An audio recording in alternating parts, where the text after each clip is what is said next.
Yes. And I'm going to take you out together a bit. This is going to go in for some TLC, and we're going to swap vehicles a bit, which thank you very much.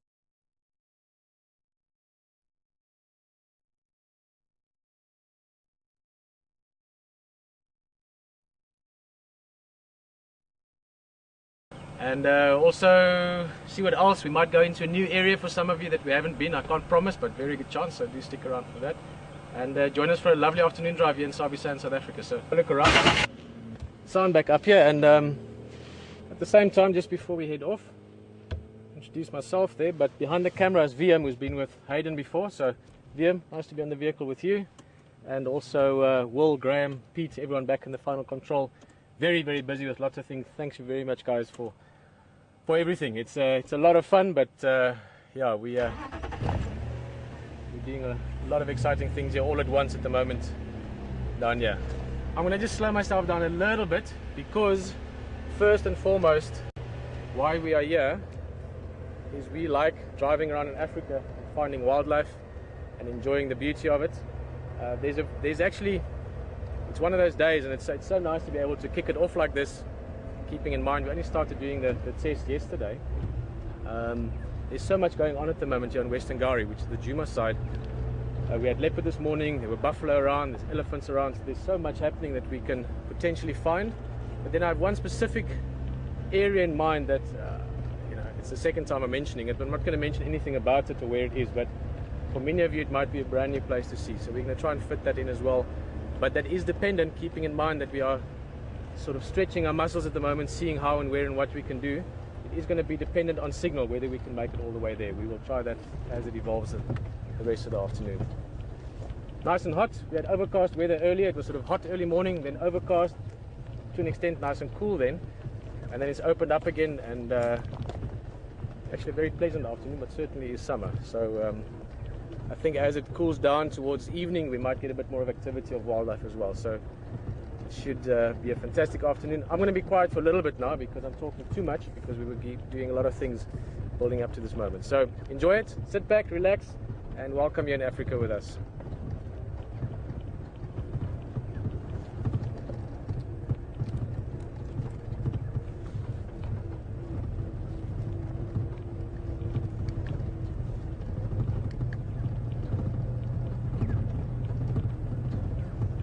Good afternoon, Djuma stations. Anyone out on drive?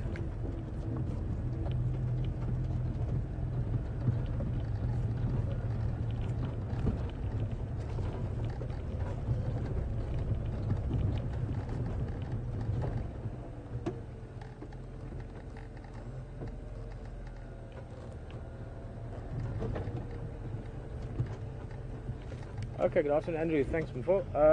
Yeah, there was Ingwe this morning at Chalelapan. And Chalalapan, and also looks like Slom Shamdinyari. Yeah, I'm just going to book on now here, just between Zoe's Road and Quarantine, moving into the Slatin. I'll keep you updated. Just a quick explanation there. We'll explain this every so often over the next weeks.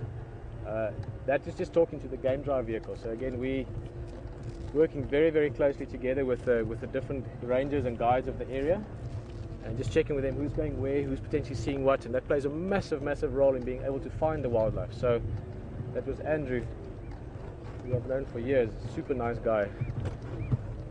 Starting off with some of the big game, just in the thick stuff here. We probably will see them later again down at Gari Waterhole.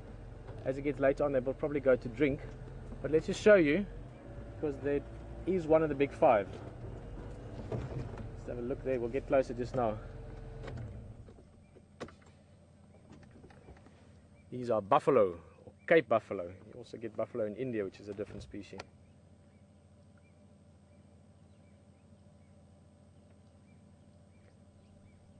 VM, I'm going to go a bit closer.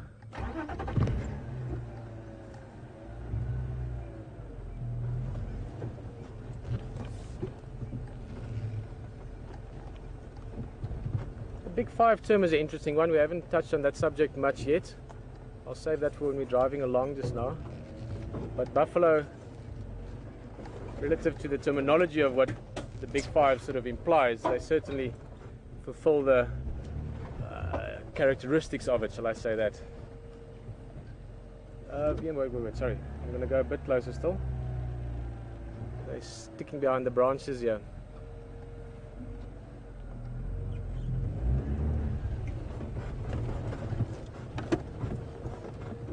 Let's just try one more, just behind these little bushes.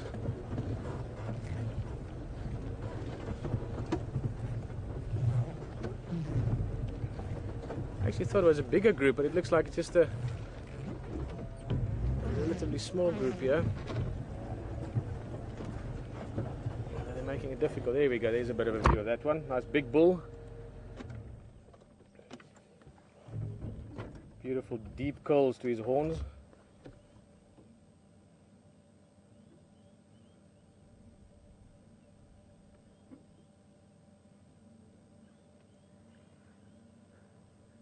And this is what we call a Dagga boy group.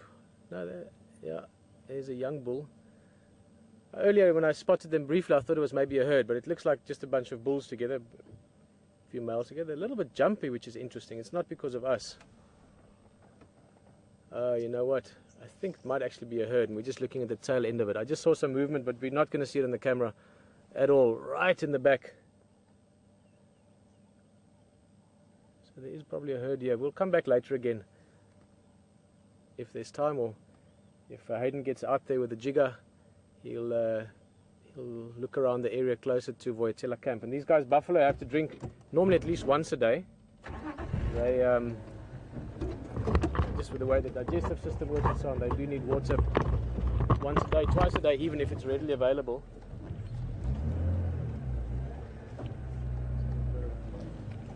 Funny area here. Let's just see, where are we going?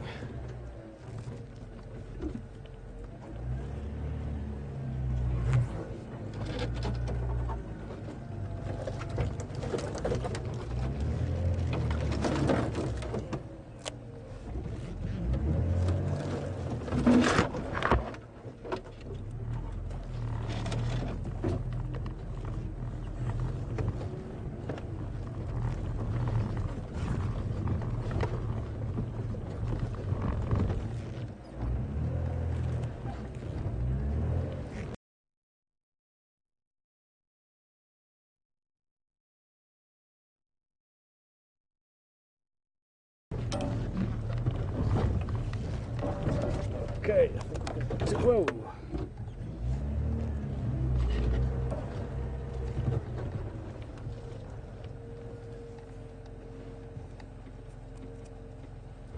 Bump later.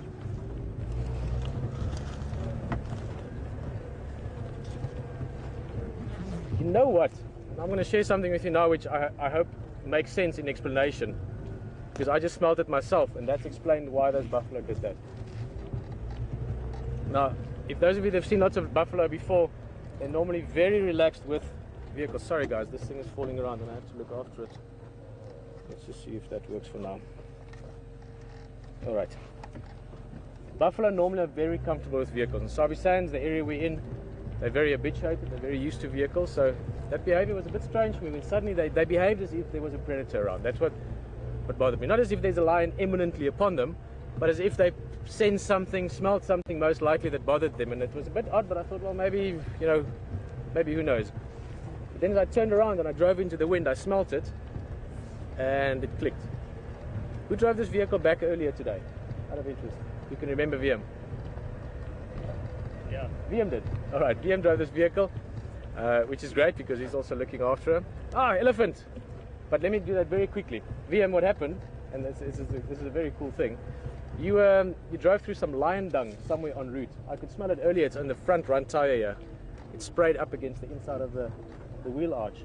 So when we drove in there, the wind drifted that smell down towards the buffalo, and suddenly they thought, why is the smell arriving here with us? And that's what made them skittish. Anything that's funny? So VM scared the buffalo. That's not an easy thing to do. Buffalo are quite tough. Oh, yeah. Alright, guys, look at this. Elephant in the open, not difficult to get to. And we're going to look at them a little bit like this, and we'll go around the other side just now to get full light on them.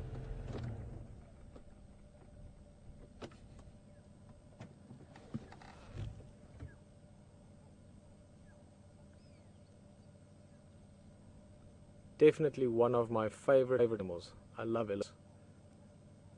Next, this is a mother and calf. See the youngster there walking up there to mum. About 3 to 4 years old.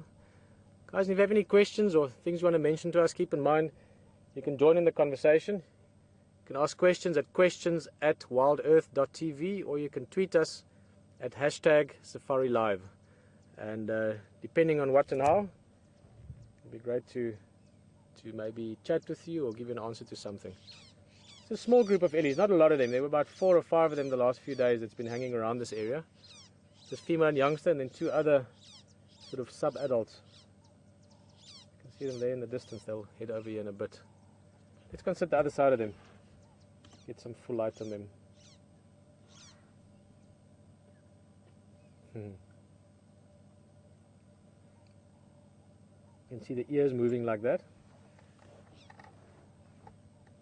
Even though it looks like a fan, he's not fanning it, the body, it's actually fanning the ears itself. And what I mean with that is, elephants being so big, they need very efficient ways to cool themselves. If you think of a mouse's relatively exposed skin to the body mass is very big, so it's got lots of area or surface area that it can shed heat through if need be. Whereas an elephant has got a lot of mass relative to relatively small surface area of skin. It's a bit of a clumsy explanation, but if you understand what I mean.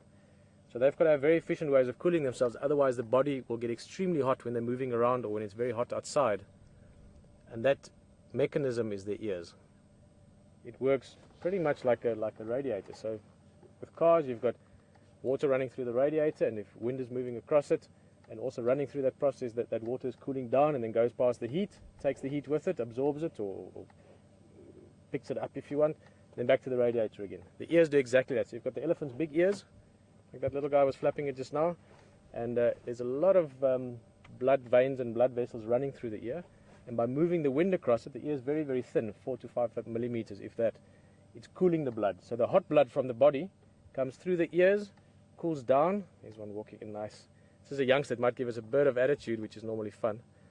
And then it cools the blood down before it goes first to the brain and then to the rest of the body. So the ears are very important for the body temperature of elephants and to listen with.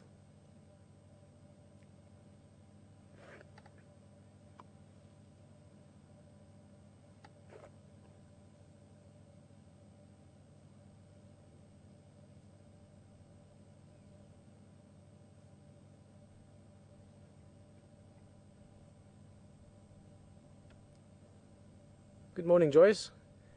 Joining us from Pennsylvania, asking if the young elephant, and we're looking at this other one again, the one that I might have to duck out the way there, but let me move a little bit, Liam. Is it too young to be nursing? This one is at that age where it might still be nursing. In fact, I think it is. If I look at the females, the mammary glands on the adult female, look at this one, it might be playing with us. It's going to go around so we get the sun behind us for a bit. So yes, this one is still nursing, just by judging from the mother. Guys, keep in mind this is a youngster, so it's not upset, it's not worried. Look at the adult female, she's not concerned at all by us. So that behavior is not because it's disturbed or bothered by us, it's purely, it's a youngster, it's a teenager, and you know what teenagers can be like. In fact, I wonder if we've got any teenagers on our vehicle. And I meant this elephant is like a teenager from its behavior, not from what it looks like. Sorry guys, I have to tease you a little bit. It's always nice to know there's young people as well that are interested in Africa and interested in wildlife.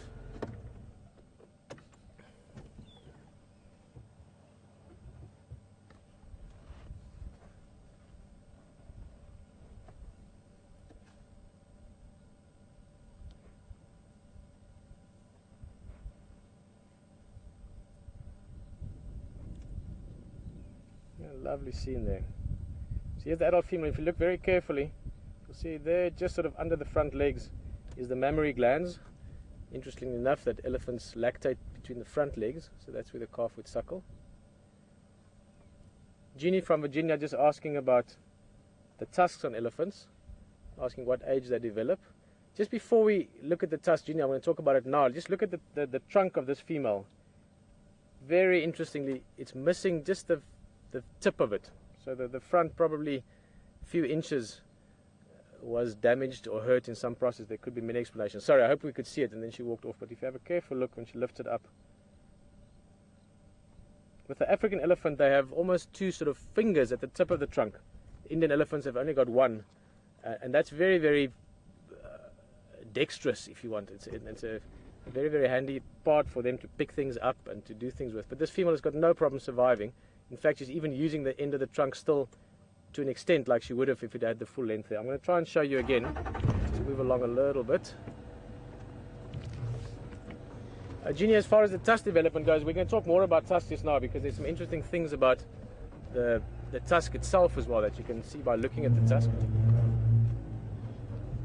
The development starts quite young. Normally at about 2-3 years you start seeing the tusks.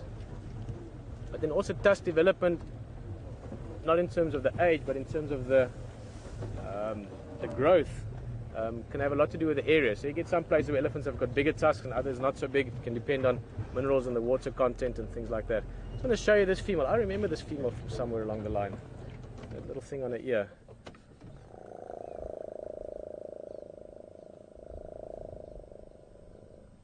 There you can see the tusk and the trunk. But look at the trunk tip first. I know some of you might be very concerned suddenly. Is this female alright? She's fine. She's happy. I can see she's in good condition. She's got a lovely calf. They're nice and relaxed. And she's learned to cope with that. For her, it's maybe the equivalent of one of us losing a finger or maybe 2 fingers. It's not ideal, but you've got 8 left. She's got most of that trunk. I've seen elephants survive with half a trunk. And then it becomes hard. So it's not much more than a hindrance for her by now. How that would have happened, we can speculate many different ways, but the good thing is that she's healthy and that's all in the past for her. Okay, they're moving along and I think we're going to do the same. We'll look at these youngsters a bit. With elephants, especially if you spend a bit of time with them, so we've been with them now for, I don't know, 5 minutes or so, they get used to your presence as well. And then you get to a stage where the youngsters might come and look at you a bit. Again, they are very relaxed. Okay, the youngster is just running a bit. Hey, youngster. But that's because mum has walked off. If you look there, if you follow the young one, see there, mum is walking away. So mum is totally 100% relaxed.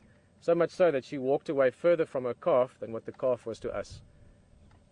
But then suddenly the confidence level was just not so high with the young one, and it thought, oh, let me catch up to mum.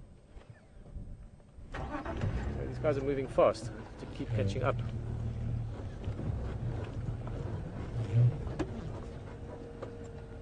Around actually, they're on their way up here towards a beautiful grass clearing. So rather than following them, I want to go around a little bit, go and sit where they're heading to, and then wait for them to come out. It should be quite a nice sight as well. There's some we call yellow thatch grass, some of this long, tall yellow grass, and they're going to walk into that. So it should be a nice view of them.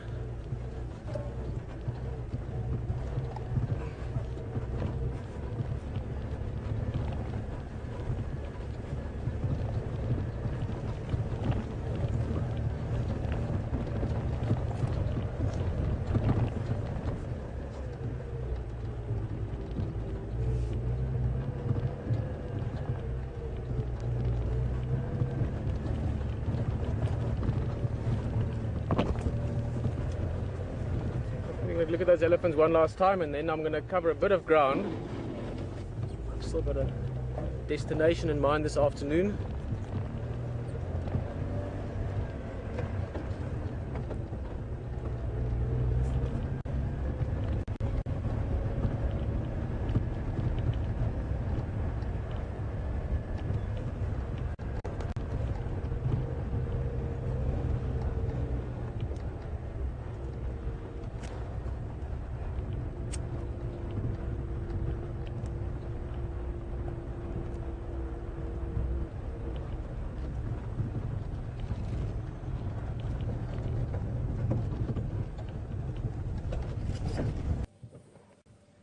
She's doing this because she's curious. It's not by accident.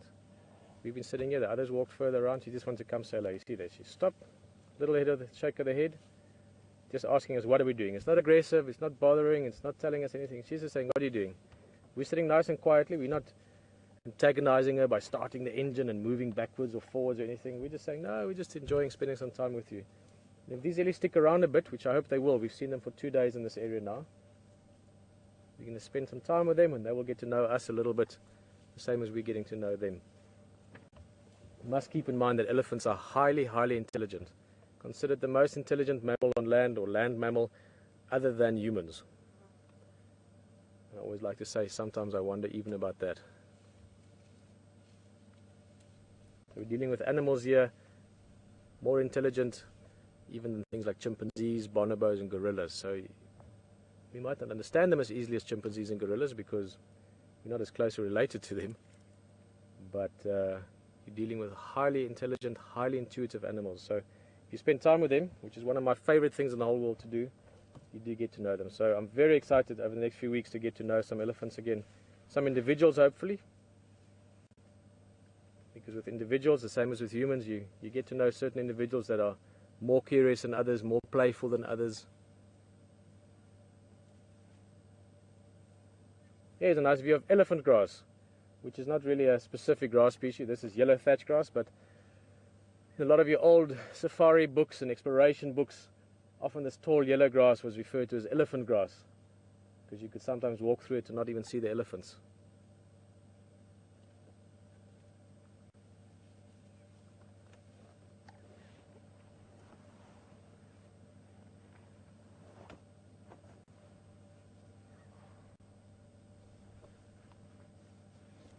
Okay, I think we're going to continue on a bit.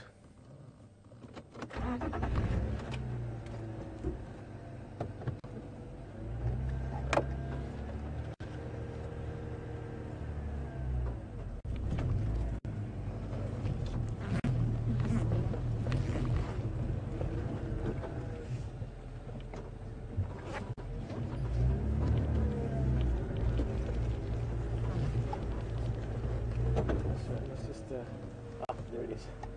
So it's very hot this afternoon. I think I'm just going to keep my hat on for a bit more. Wait till it cools down. After all that overcast weather, the sun is now nice and clear. The same as you going on safari, or on, maybe more if you're going to a nice beach holiday. We just arrived here night before last, so we've been here not even 48 hours yet. Busy with a million things all at once. And I've been spending a lot of time down at the coast where I live, in Namibia, in Walvis Bay, which is very, very desert. Well, very, very desert, that's strange, but what I meant to say, it's a very deserty area. Got the Namib Desert right there. I mean, I drive 4 minutes from my house and I'm in the big sand dunes. But we've got the cold Atlantic Ocean with the Benguela current right there, so it's normally quite cool. So I've been wearing jackets and long sleeve shirts and warm clothing for up until I left. So I've got to get myself used to it. This is what I was building up to, so that took a while. So when you start your holiday, you want to get sunburned the first day or the second day. You want to ease into it so that you can enjoy your whole holiday.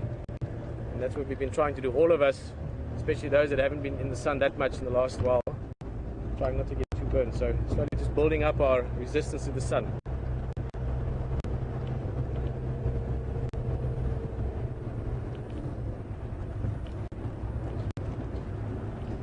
We're going to just drive along Boyatella Access Road. This is the main entrance road towards Boyatella Lodge. See what we can find, but I'm also going to just chat to the game drives. Let's see if I can get hold of one of the guys there.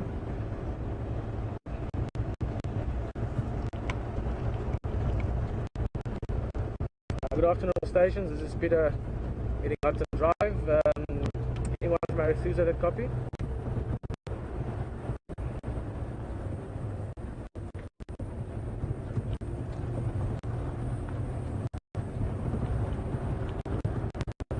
Radio. Talking to control, not to the guides. Let's see. There we go. It seems better.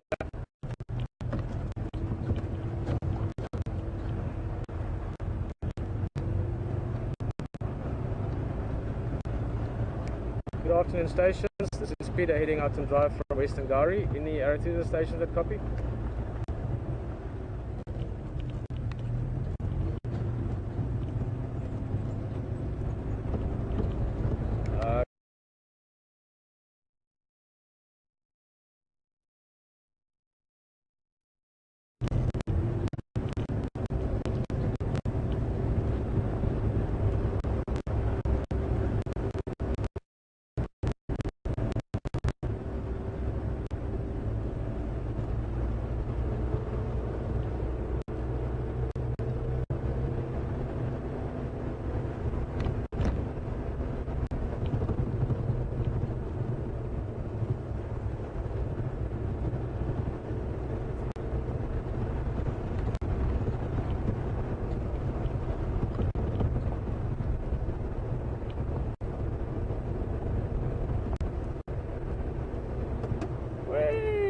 That's quite cool. It's one of the small five. Let's see if we can see them there on the left hand side of the road, right on the edge. Look at that. Two of them.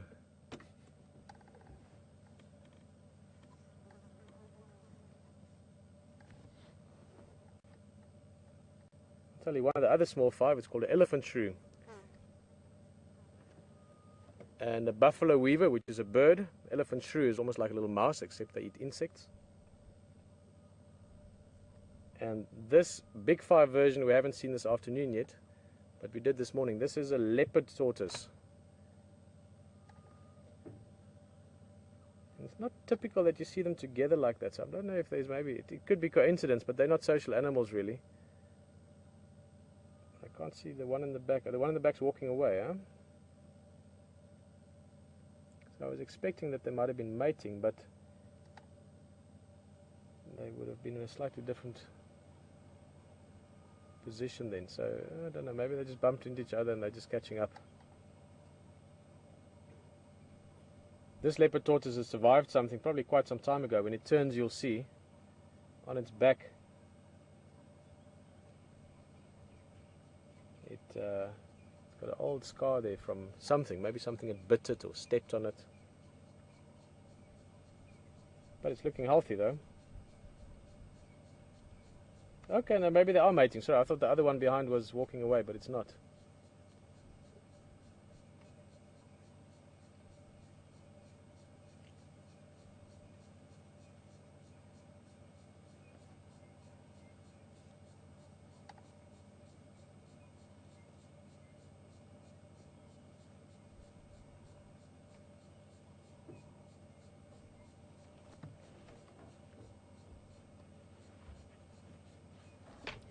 Right, well, they maybe want some of their own time. We'll leave them to it.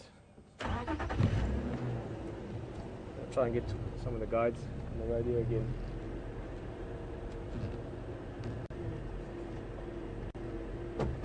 You can see their tracks. Just all the way, they're walking up the road. Actually, just one of them, the tracks there. If you look on the road,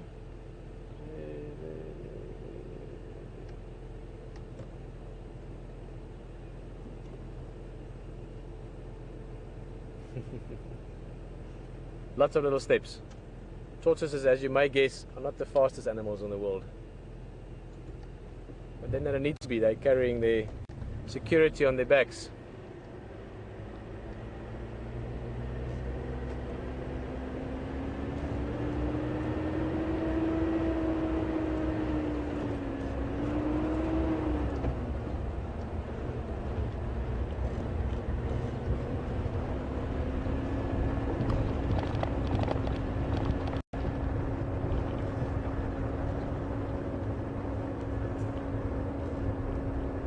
Good afternoon, stations. This is Pieter on Western Gowrie, just looking for any Earthcruiser station.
Louis, Pieter.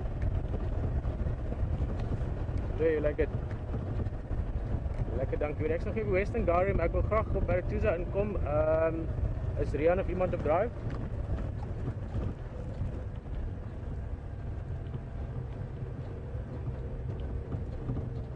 Okay, bye, dankie, copy. Ryan, Pieter. Very good, Ryan. Thank you very much. I'd just like to respond to those Ngala if they're around later on and if there's a gap. What's the lineup there?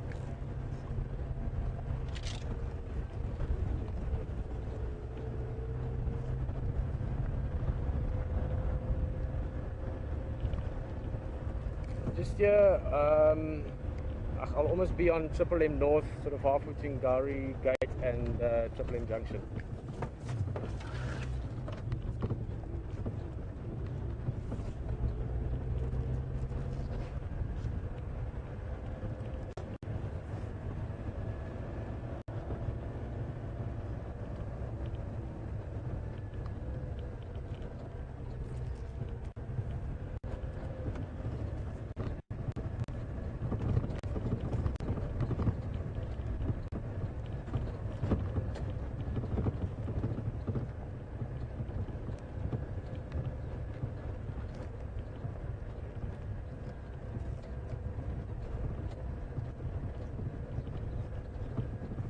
Ryan, Pieter.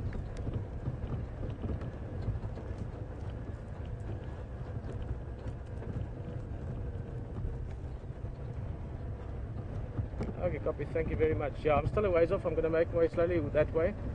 Ryan, any specific route in from Zebra Drive side or just from Safari Access side?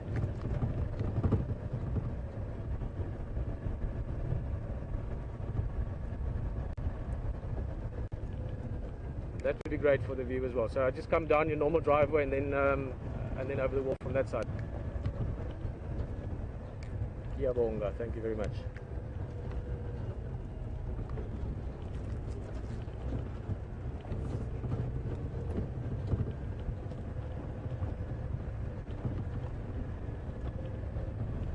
All right, guys, good news. We're heading somewhere. And in the meantime, I've got a question from Ruth in Texas. Seems to be having quite a few people from Texas in the vehicle. I like that. Just out of interest, one of the guides here, a good friend of mine, his name is Texan, and there's a lot of American names in this area. Dixie is a village just outside Utah. So yeah, Ruth from Texas is asking about fire ants. Yes, we get fire ants here. I mean, fire ants is it's a bit like elephant grass. You know, it's a bit of a loose term for a specific species. As far as I know, you don't get one specific species of fire ant.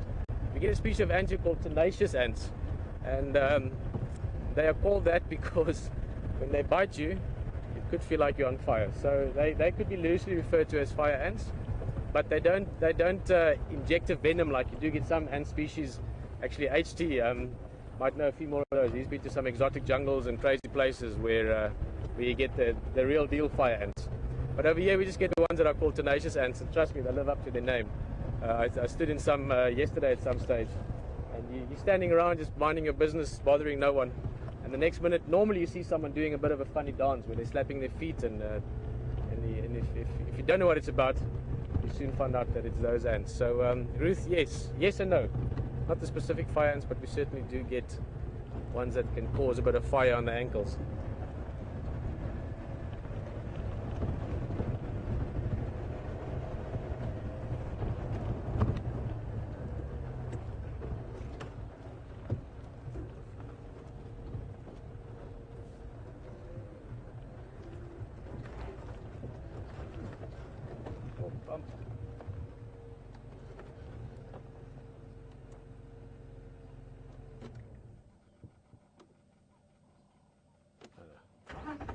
I thought I heard alarm calls there from a squirrel, but it's not. It's a bit of bird noise.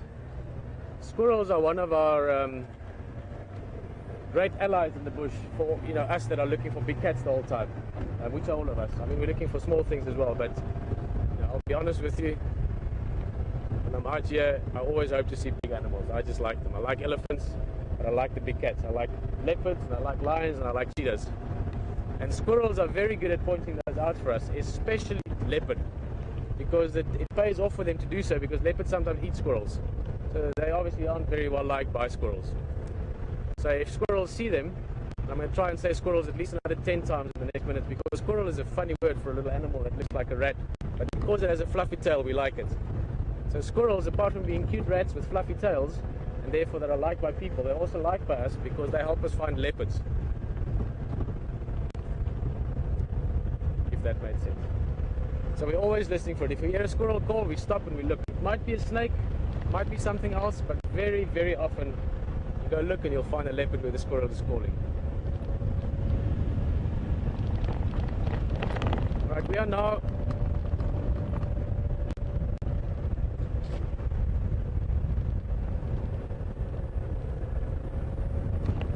alright, so just listen to the game drive there. I was going to say, well, I'm going to say still, that we are heading into uncharted territory. We'll look around a little bit as we go along, but we are now again seeing where we can go. Where can we take all these things we have with us, which we forget about soon enough because it's all about just going on safari. But guys, keep in mind, if you've just joined us, we're on safari live here in Africa. So what you're seeing is happening right now, and that has got, it's no mean feat or no easy challenge. We are far away from anything that is sort of big and civilized, and it takes quite a bit to take this all the way around.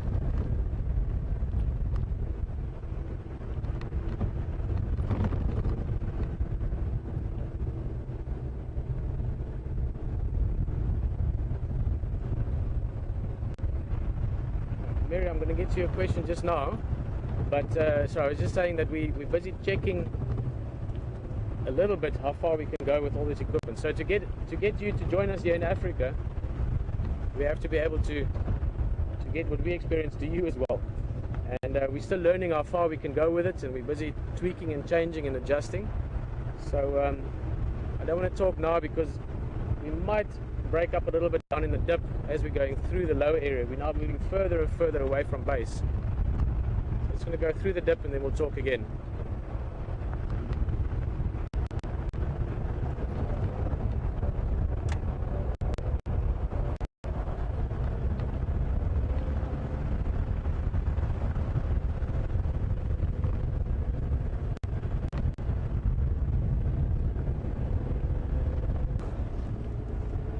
We have not gone here before with Wild Earth in the past, and we are going in now. We're going into a new area. We're going to talk lots more about it. It's called Arathusa.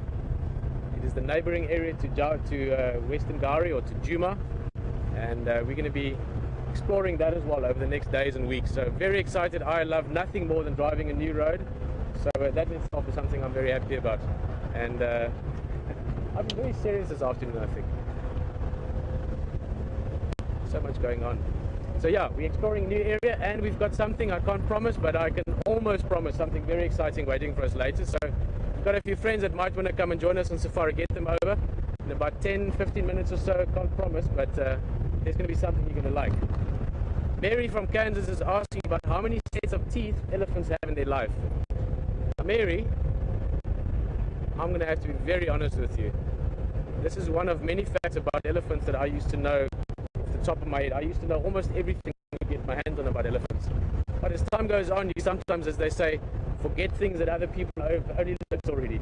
Well, there's an expression, something like that. If I remember correctly, and please feel free to correct me if I'm not. Guys, those of you that have known me a long time, I'm going to check up quickly and just confirm for me.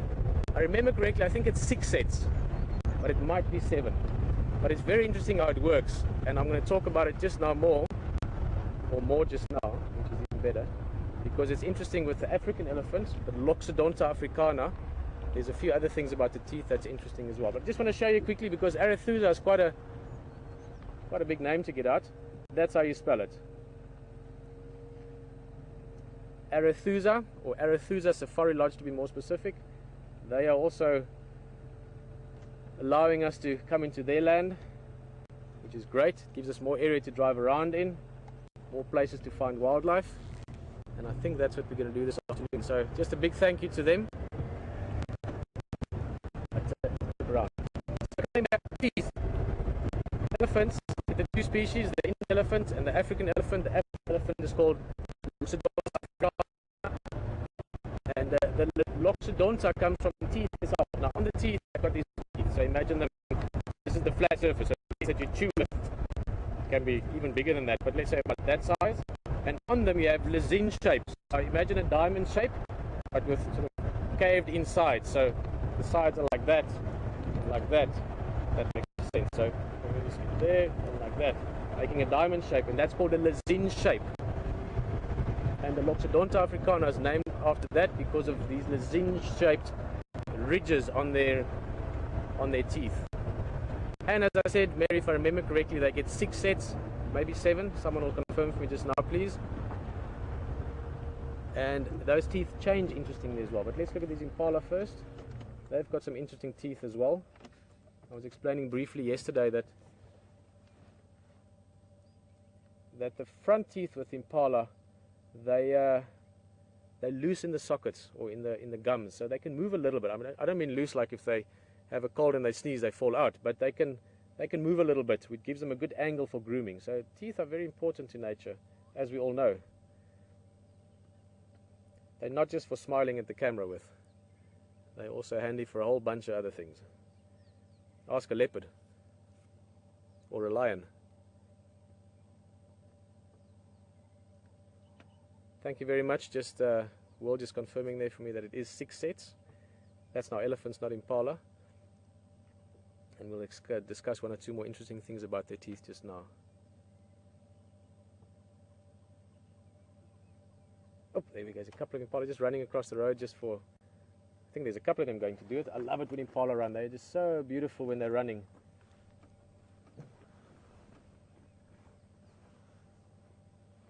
Let's see if that one's going to follow. The others just ran across there as if they... I wouldn't say nervous, more just sort of a little bit energetic. It's cooled down just slightly the last 10 minutes. So that early evening is approaching, and that's always a lovely time. But now, of course, because I've tried to predict it, they stop.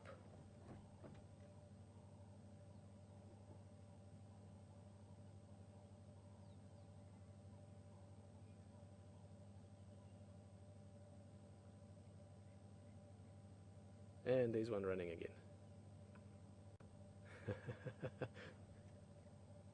Alright guys, let's get moving. We have a new area to conquer and explore. What more can you ask for to do on an afternoon like this?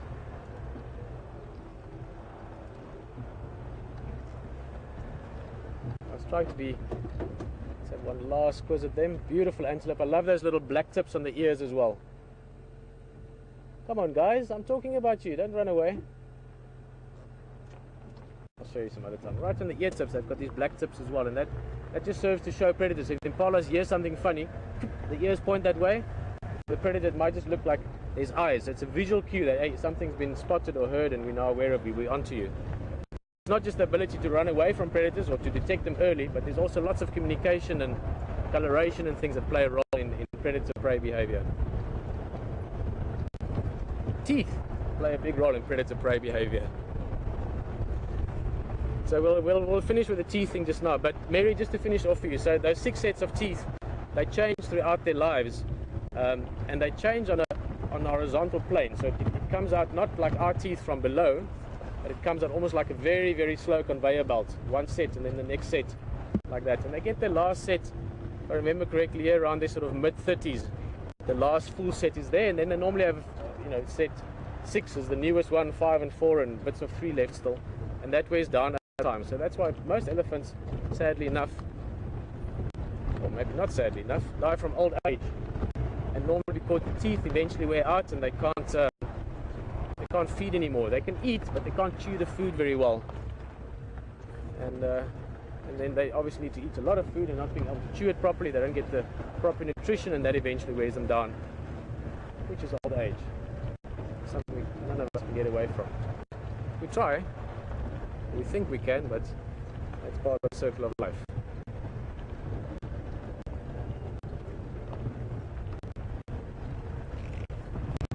I'm a very happy man driving here at the moment.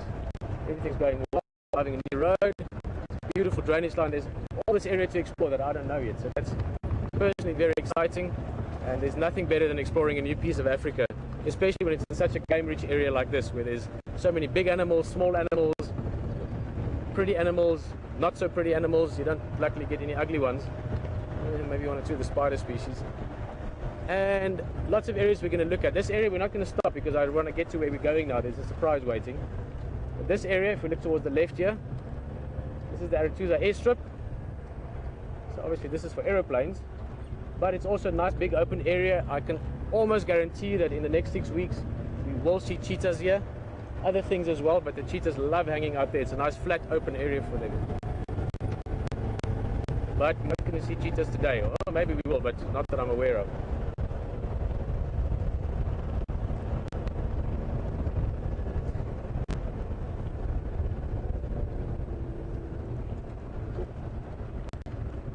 I just have to give a very big thank you to Mike.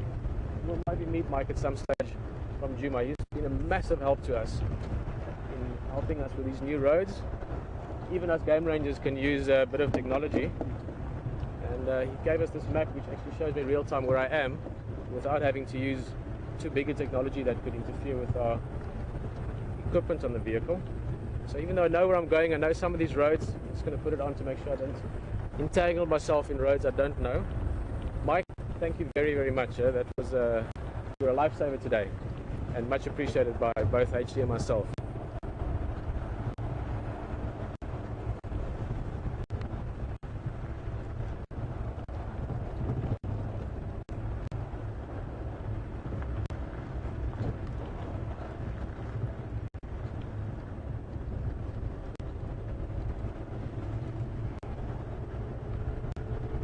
Oh, Mike. Thanks, man. So that's just really cool. Right. I'm not going to stop you now. This is the lodge to our right. We can have a look at it later on. So we are literally in the heart of Aretusa, just at their sort of entrance here. But we're going to go around. They've got a beautiful waterhole in front. And I want to go show you something there. I love looking at water, especially if there's something that might be thirsty. It's not that many animals that can hang around a waterhole and not being worried at all about being disturbed by anything. In other words, they can just relax there, spend some time. That's how we know they can be here still, because they don't have to worry about things chasing them away. Now, if you're in Impala, lots of things could arrive that could chase you away. What we're looking for shouldn't be chased away, because they don't really get chased away by anything. If that gives you any hints at what we might be looking at. Now I'm talking, so just make sure I'm not taking the wrong road. We are very close to the lodge. I don't want to take one of the... You see, that's what I just... I don't want to take one of the roads that goes down to the lodge, because they've got some maintenance roads to the lodge.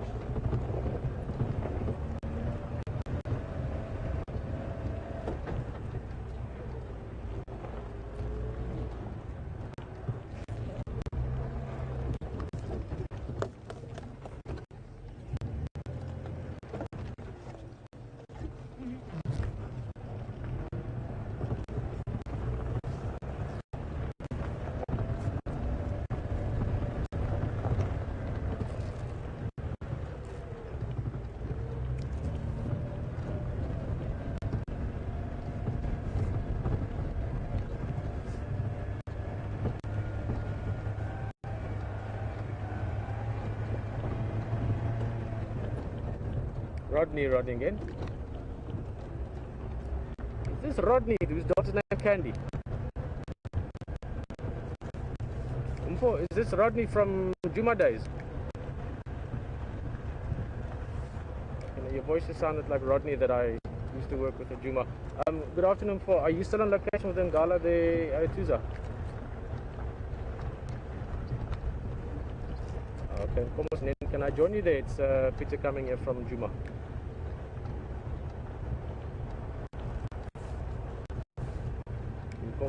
Would be nice to see you.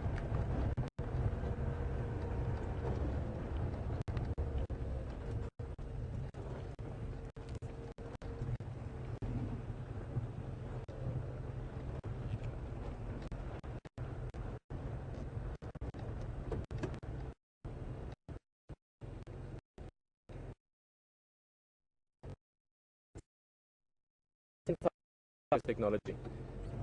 I was on the right road. Stay with me. I will find it.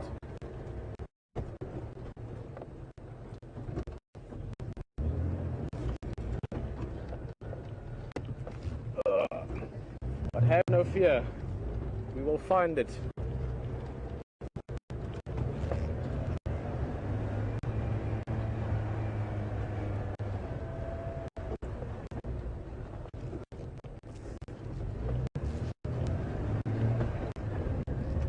I get very excited now, so just pay attention to getting where I want to go as opposed to all the other things as well. Look, guinea fowl running there. Hello guys.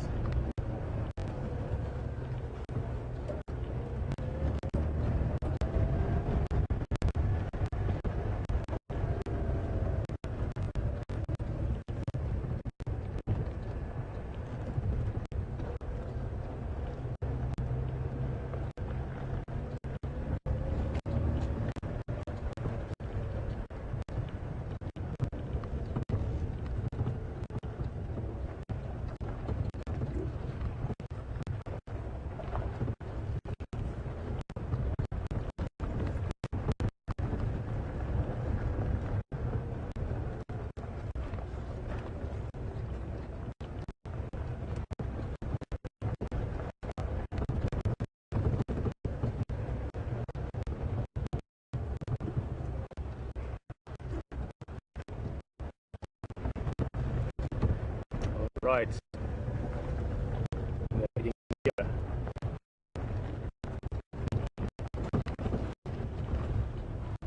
Oh.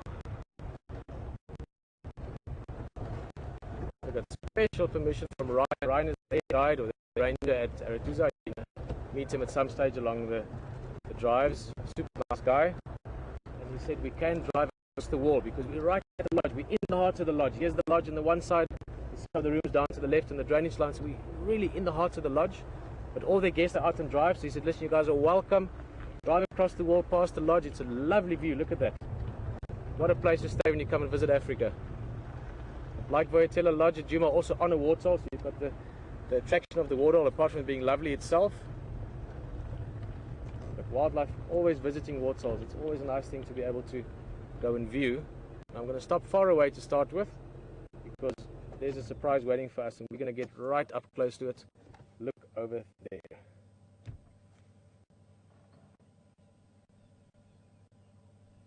There's a vultures flying away there just to give you some indication of what we might expect.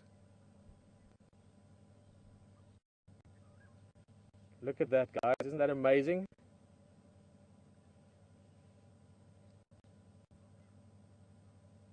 And now we've seen the other big cats.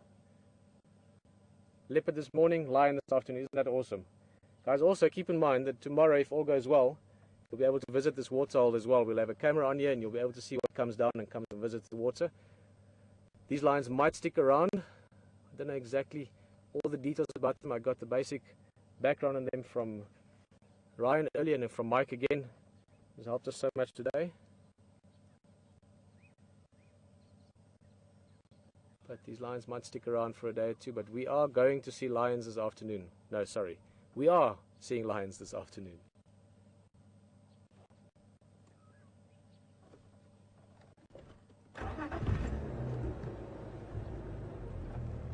So I actually wanted to go a little bit louder with my hee-haw there, but there are a couple of guests there, so I don't want to make too much noise. Pretend we are used to this, you know. You see lions every day, you know. Love seeing lions. Rodney again.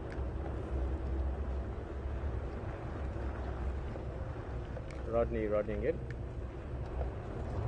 Oh, actually, I think Rodney's just gone to another channel quickly, but I'm sure we can just join them there.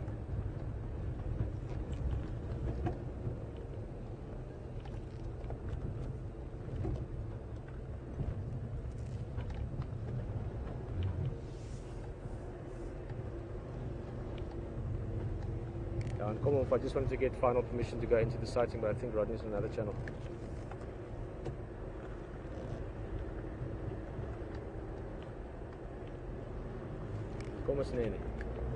I'll just quickly show you something, just as we're going. There's the lions. Look on the left-hand side here.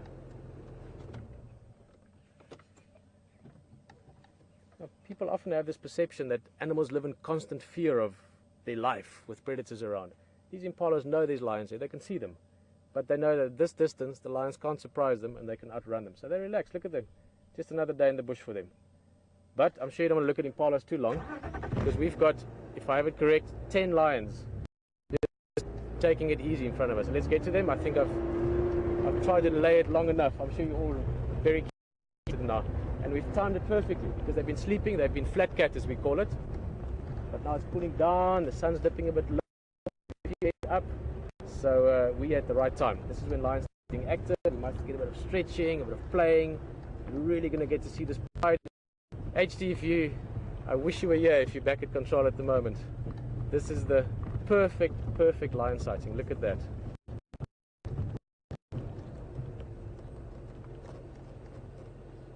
Guys, sorry, I just have to wave. The guide there, his name is Rodney.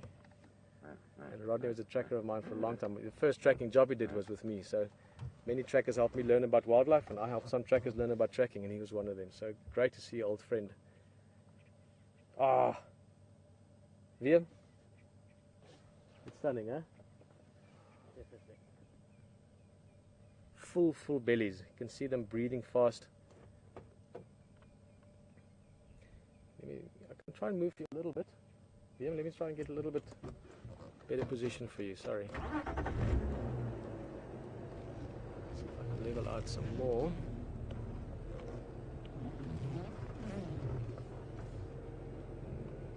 It's a bit of a tricky one, this, because we actually had quite a sort of a sloped plane here down towards the lodge.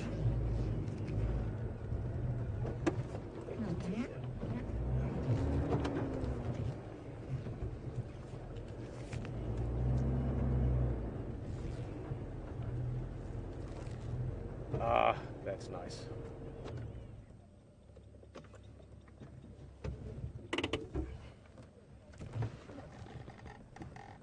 I feel like I don't want to say too much for a little bit. We'll talk a lot about them. We're going to be spending some nice time with them. Hey, lekker om te zien. Now look at this one.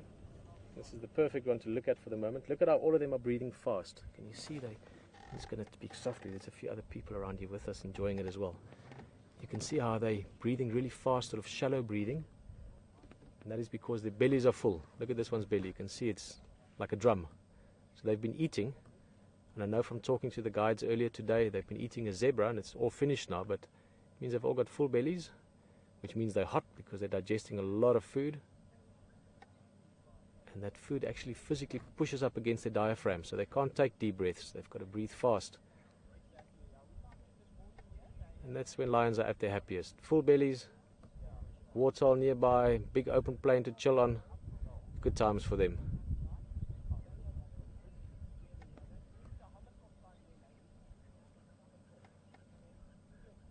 Well, let's start looking at this group a little bit. If we start looking at just the whole group first, Caroline just asking us via Twitter there how many lions are in this group. Let's count them. I mean, I got some information briefly earlier, but guys, keep in mind I only arrived almost 48 hours ago as well, so I'm going to learn with you over the next weeks about all the individuals again. Part of the exploration, part of the fun is that getting to know lions that I haven't seen ever in my life. Most of these lions I've never seen.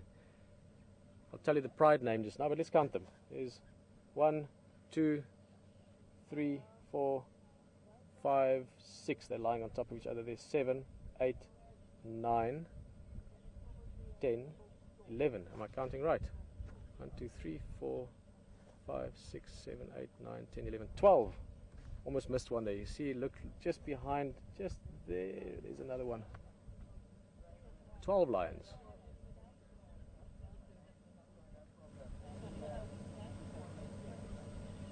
And this is called the Breakaway Pride. And they were part of the Talala Pride, and then some of them broke away. Now, again, feel free to help me, especially those of you that have been with us a long time and know these animals and kept up to date with them. 4 females broke away from the Talala Pride, hence they were called the Breakaway Pride. And those 4 females had some youngsters, so I was given the information that there should be 10, but I'm counting 12 lions here now. There were some males with them earlier today as well, but those males aren't here. There's no big males, there's only young juveniles or sub-adult males here.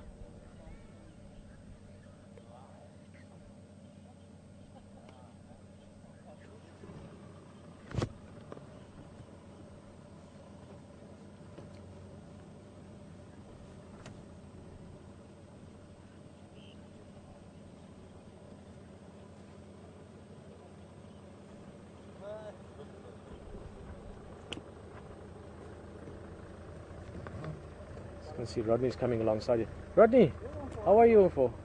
I'm very good. Hello guys, how are you? Nice to see you again. Very good. Rodney, 1 second.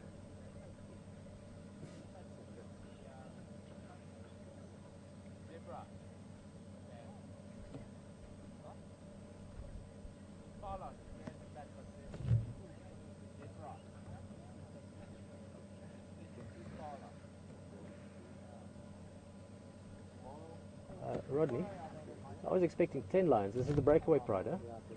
But there's 12. I just spotted another on 13. Is that the whole Pride? Yeah, the whole Pride, yeah. 4 Mafazi, 9 9 Mampimpan. From 3 Mafazis, 1 Pimpan. I'm not too sure. Okay. Oh. Because they spend most of the time in Benders. Oh, okay. So you're seeing them more recently? Yeah. Okay, that's nice, huh?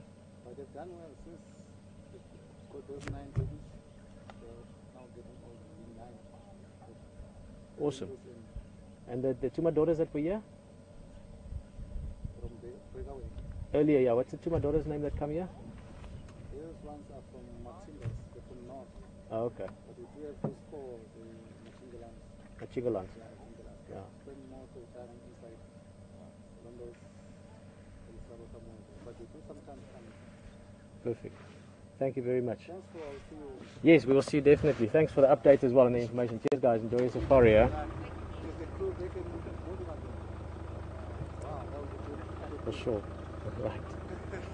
Okay, guys. Sorry, that was just a right on the spot update from Rodney. They're one of the other guys. There's a 13th lion, and I just got the perfect breakaway or breakdown from him.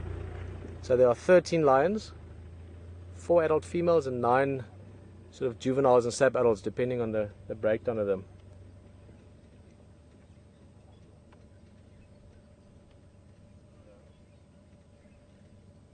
Bas was just asking. Bas is from the Netherlands, so he's actually having same time or almost the same time as us. The vultures that were around here were mainly white-backed vultures as we were coming in, as far as I could see. More often or most often the vultures we see are the white-backed vultures or hooded vultures as well, smaller ones.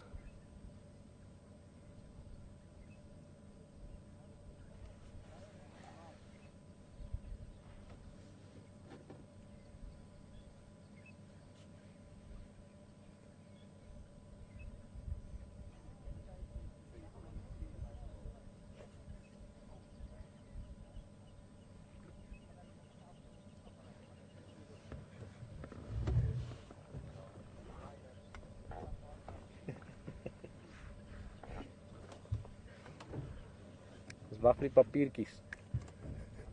Ja, dis hulle dit nog kry, ons moet uitsort. Okay guys, I'm just going to move a little bit forward here. Sorry, I don't want to get sidetracked by that, but there's lovely banter going on. You must realize that there's a very special community of guides out here that are all specialists in knowing this area, and it's a great privilege that we can join them for the bigger picture of what we're doing here, but also for, look at that, a bit of curiosity there. You see that? Just because we look a little bit different from the other game vehicles, the youngsters especially, look at that one, the one that's just behind, just checking us out, wondering what's about this. So it's such a nice privilege to work with guys that know these areas intimately. They've spent, some of them, many years. I mean, Rodney and Abel, some of the guys I just met the last day, Abel's been here 25 years or something. Rodney's been here 11 years. Texan and those guys, they've all lived here, some of them their whole lives. And they know these areas intimately. They know these animals intimately. So it's nice to be accepted in amongst that group with a few jokes on the radio and good banter from them. And they're going to play a key role in us finding animals over the next while as well. So I look forward to, as a sort of a separate little part to all the wildlife, just showing a little bit of the world of people that live their lives out in these environments.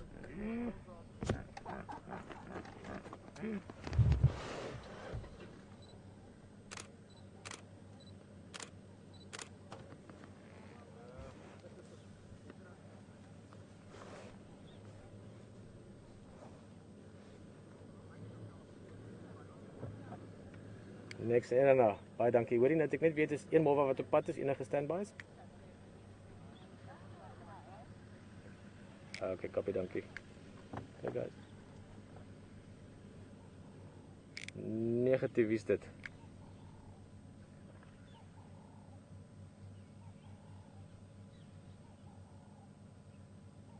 Okay, copy, thanks. Guys, one of the guys I haven't actually met yet. He's from one of the other lodges in the area. And he's just moving off, but he's asking if I've seen Kambaku. Now, Kambaku is a very exciting name for me. That's the name of a famous old elephant from many, many years ago. We're talking in the 1900s sometime, earlier 1900s. So, and they've named this bull Kambaku as well, and he's a big bull. So if we don't see him today, we'll see him at some other stage perhaps.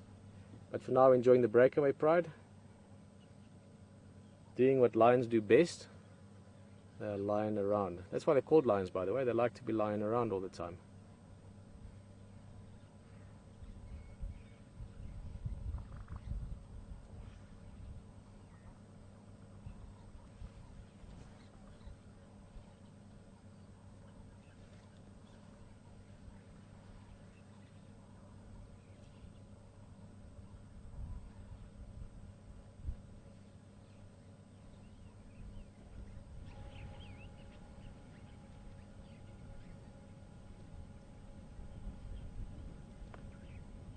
Love that all the fat bellies just breathing away, resting and digesting. That's all they're doing at the moment. We're going to stick around here. I'm hoping that we'll have enough time to stay with them as well, to get them, at some stage they will get up and they'll go for a drink. So I'm hoping we get them moving around a little bit, but they're a bit too full to get playful. Normally if it was cooling down like this, some of these younger ones, some of the juveniles would be getting a bit playful now, but they're just all too full. So they just want to do that, lie down, take a nap. Sure, that young male will flop over just now as well. Just look at this one in front here. That's a female, an adult female. You can see the face there nicely. You can see the whisker spots even. Look at that.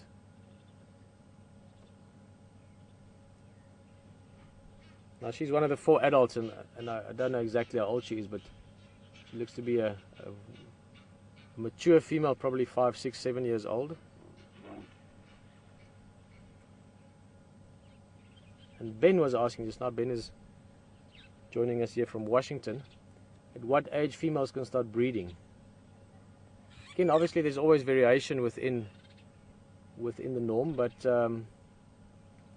basically lions reach their sexual maturity here around about 2 years, 2.5 years old. So that would be the age that males are pushed out of the group. So big males would push them away to leave the area, and females would become, or would be able to have young. So a female at 2.5 years would be able to breed, but it's normally only a little bit later. They normally stay with the pride a bit longer before they start breeding. So yeah, 3, 4 years old, you normally find that females have cubs.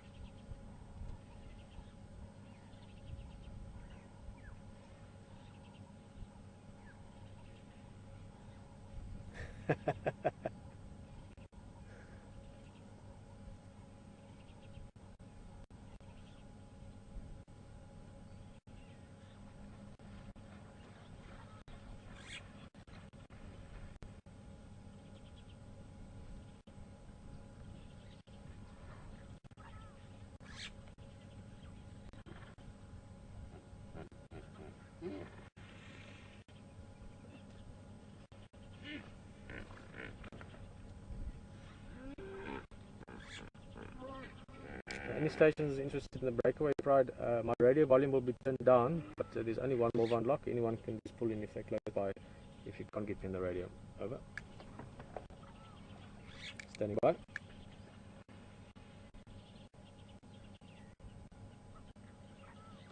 Okay, copy that. Thanks. Who's this? Okay, copy Louis, no problem. If there's anyone else, I'll make space, if anyone wants to join you guys as well.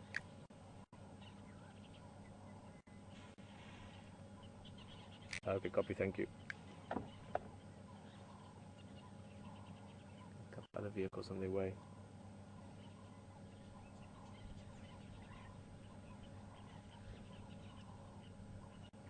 Let's have a look at that foot there of the one.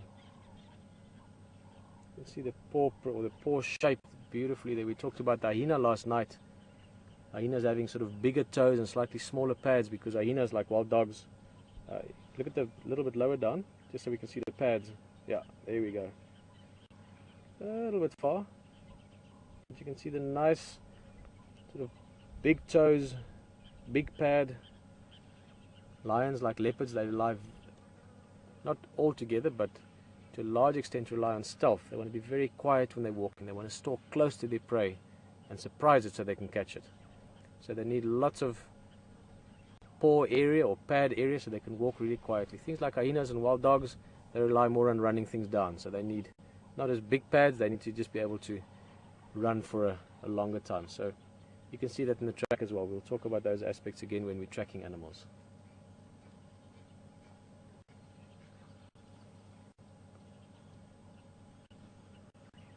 I wonder if we can, just while these lions are sleeping away, I want to show you two things. One is I just want to talk a little bit about the markings. As Ben was asking just now about when lions can breed, there's also this thing people know that lions, when they're cubs, they have spots. So baby lions or cubs have got these rosette markings in them, almost a little bit like leopard would. And lions normally lose that at about 2.5 years. So when they become a bit more mature, they lose a lot of that, but not always. If you look at this female up front here, that's the 13th one. Just to mention again, it's a Lala's Breakaway Pride, 13 lions, 4 adult lionesses and 9 juveniles and youngsters. And this one, I'm not going to go too close because she's having a nice nap. But just look at the side of her body as well as the legs. What is it? I thought it's a female earlier, but I didn't see her properly. I don't want to confuse myself in the process, but look at the body there. You can see the rosettes on the body there still, and I was pretty sure it's a adult female earlier.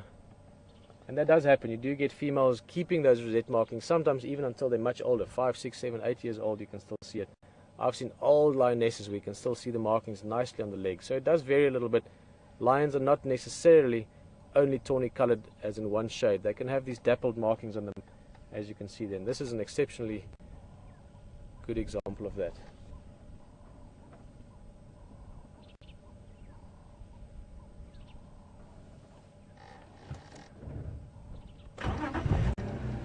Just turn a bit here so we can look backwards as well.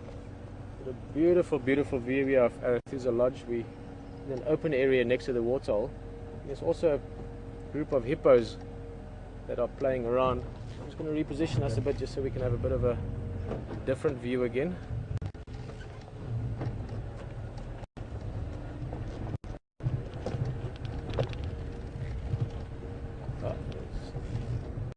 A little bit of life in the one lion there, one of the youngsters standing up.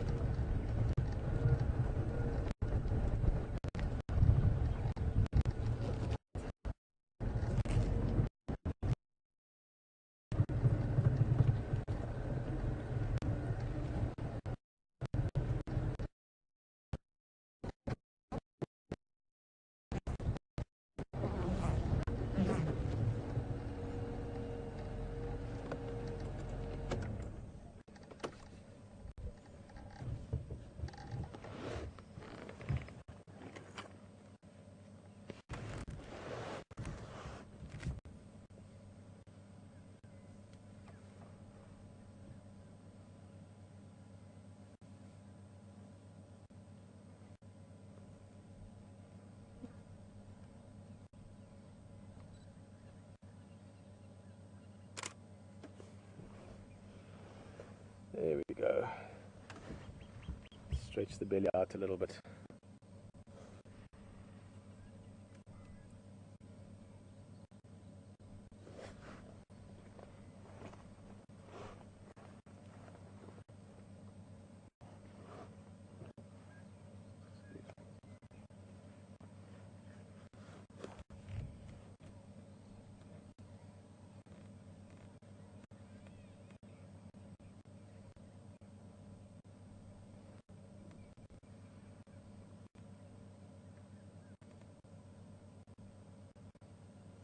Lots of different things that help these lions digest their food, especially when they've got really full bellies like this. There you can see rolling around onto the back, onto the side. Beth was just asking if it's true whether lying on their backs actually aids the digestive process. Yes, you could say that. Beth, depending on, it's not so much just lying on your back, but it's more about moving around. so it sort of moves things around a little bit. But a lot of it has got to do just with comfort as well. So if your belly is that full, these guys can eat up to 20% of their body weight. So that means a big male lion can eat up to 40 kilograms of meat in one go. So these guys we're looking at now, that one there looks like one of the sub-adults. It's not that heavy, at probably 80 kilograms or so. So even at 80 kilograms, that animal is eating about 15-16 kilograms of meat. Translate that into pounds. An animal weighs about 175 pounds, and it can eat about, what is that, 34-35 pounds of meat. So that's a lot of food. It would be the equivalent of me. I weigh about the same. I weigh about 80 kilograms, 175, 178 pounds. Now I can't even imagine what it must feel like to go and eat 35 pounds of meat. It's just, it would physically not be possible. So when they're lying down like that, also that the sheer weight of the food also plays a role. So they move around for comfort's sake, but then it does also help the digestive system to move the body around a little bit.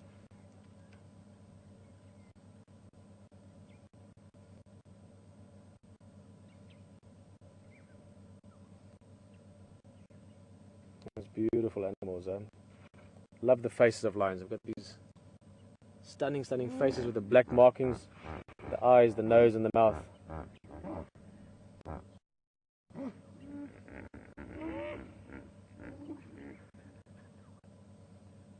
I'm sure you could hear all of that.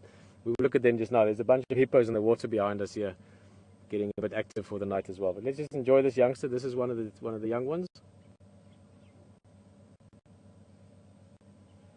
The youngest ones are probably about 6 to 8 months, if I'm looking at them right. And then the bigger of the juveniles would be about a year, maybe a little bit more, year and a half even. Just look at that young male that just popped up again.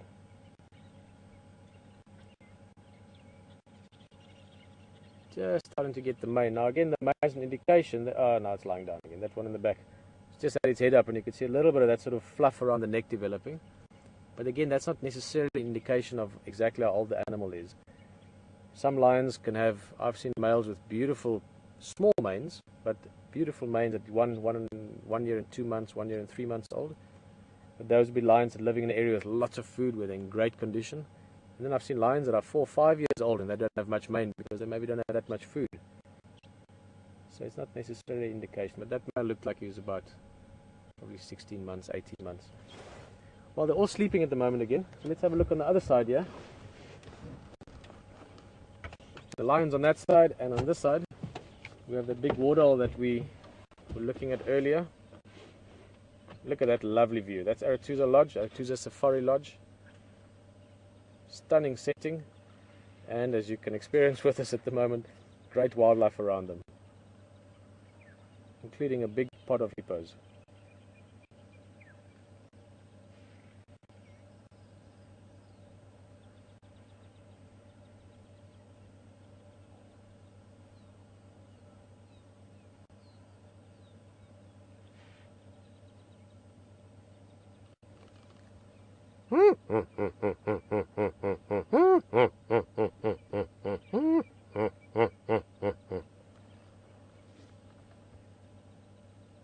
That's what a hippo sounds like.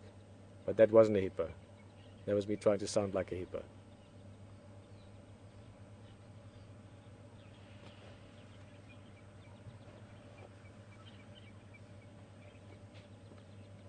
My little daughter, she's 3 years old. It was one of the first sounds she could make. I love making animal sounds. I would sometimes just, when we go to the bush, make hippos and jackals and lions and bird calls and all kinds of things. And the hippo was just hilarious. She was probably about 2 years old, and she could go and suddenly just loved that, and she'd crack up laughing. Then she'd do a jackal call, and she never did a lion, but she always asked me to do a lion. And the hippo is a beautiful sound, also a very typically African sound. If you ever camp next to a big waterhole or a river system at night, you hear that call, and it's such a nostalgic sound.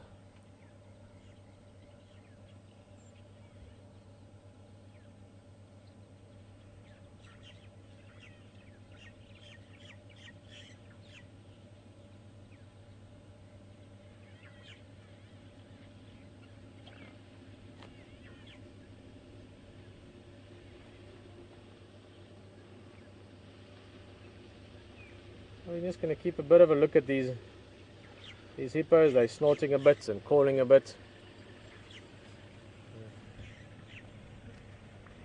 And Vivian from Chicago actually just asked a brilliant question. We're going to get to that shortly. I'm going to wait just a little bit until we're actually looking at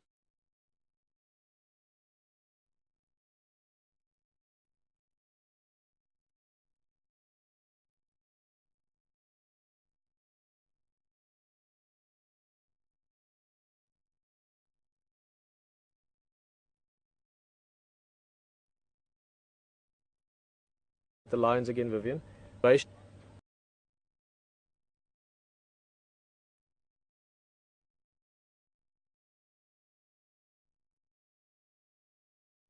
We've been helping.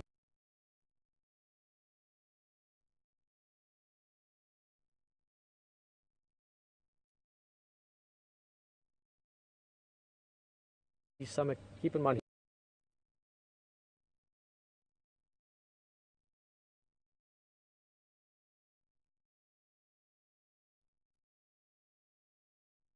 water, and there's maybe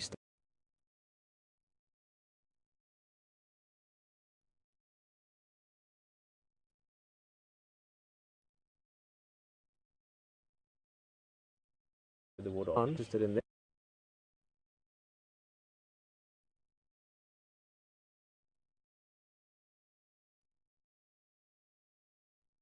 Big lapos. So yeah.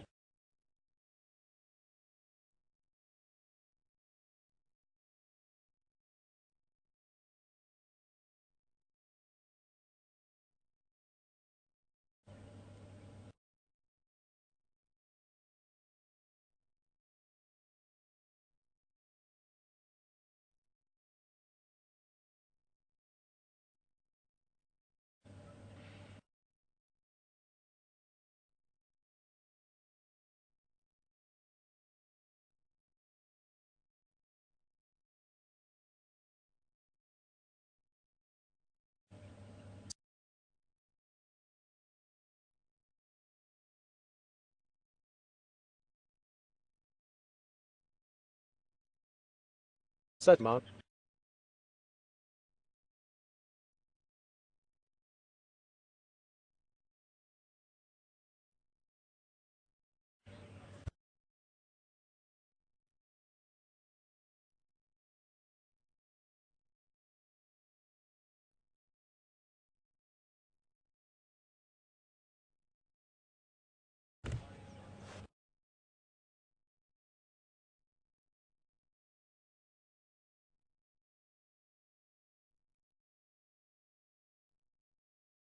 And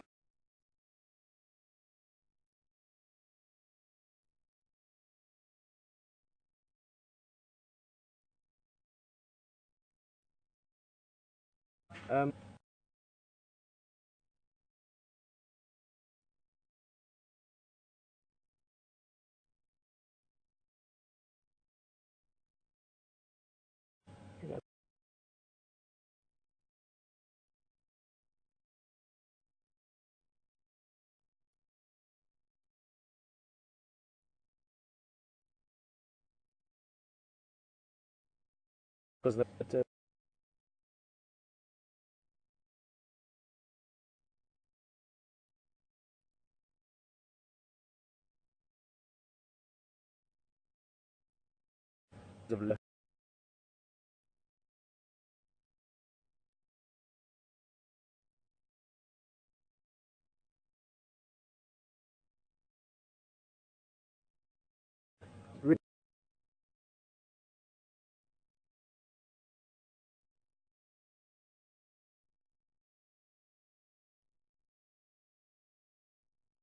the time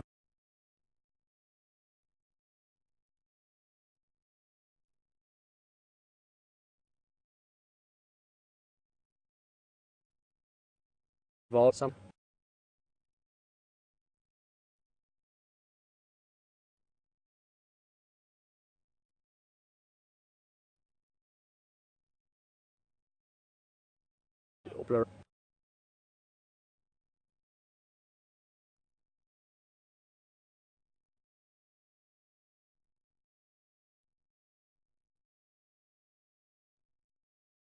if you find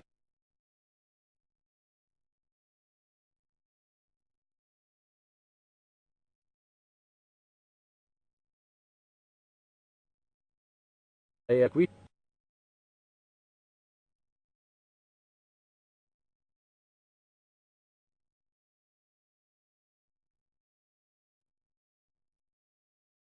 this is a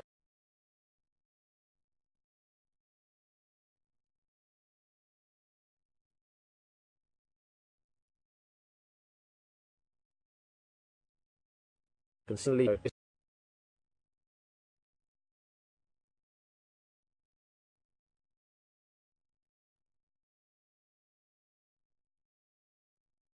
ST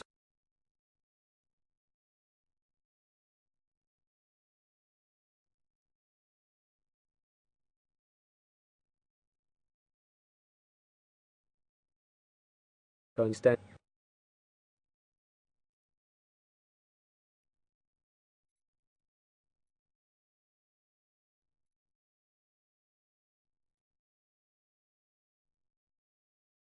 and the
earlier before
early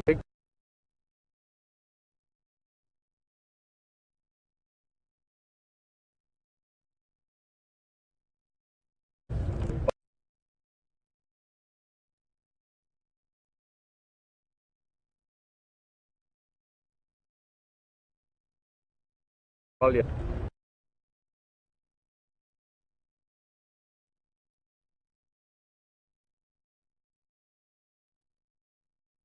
that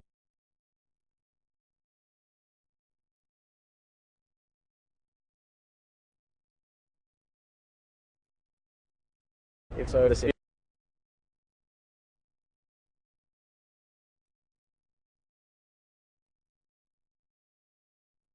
yeah first or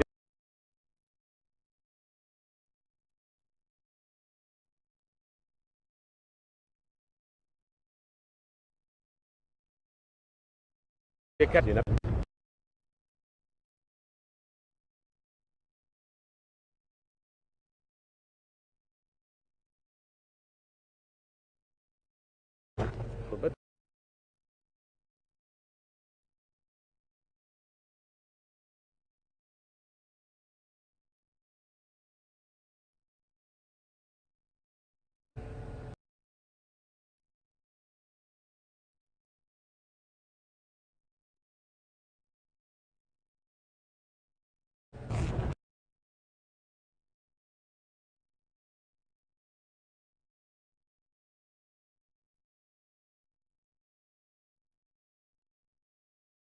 of it.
We'll talk about some other time as well.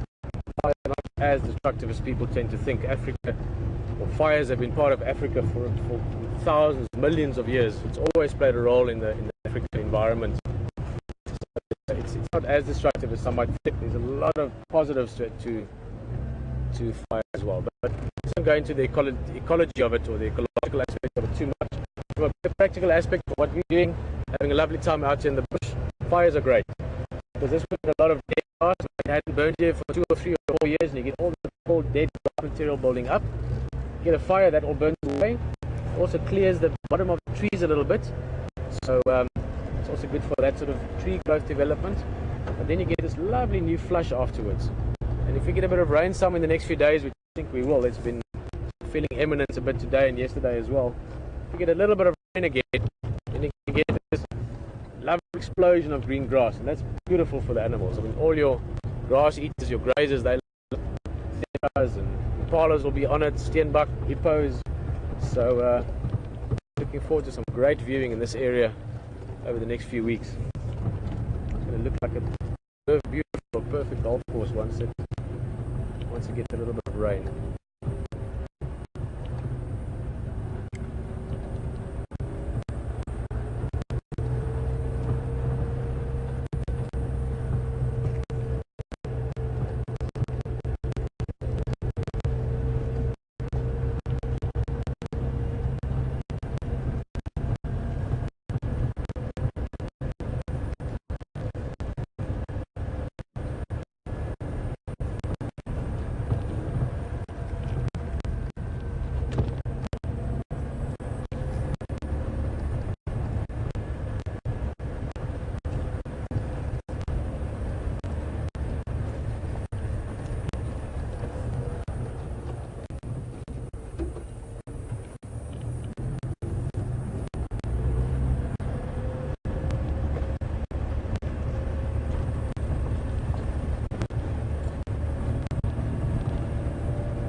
We're ahead here, closer towards the airstrip. Remember, on our way through to those lions, we briefly looked at the airstrip. So we should come out somewhere there and then sort of wind our way back. A bit of time left. We'll try and see if we can't find that leopard from this morning, the one that Hayden spent so much nice time with. A young male. I think we're going to get to really like him over the next while, the quarantine male, but he's quite far from here, so we're going to cover a bit of ground and see if we can get there towards the later part of the drive.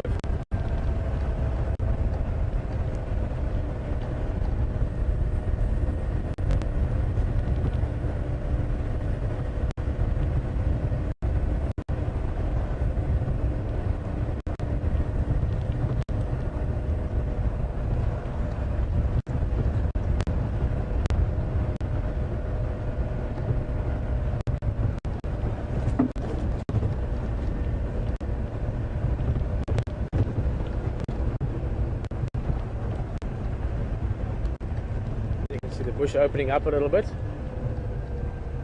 And I can see a zebra crossing the airstrip.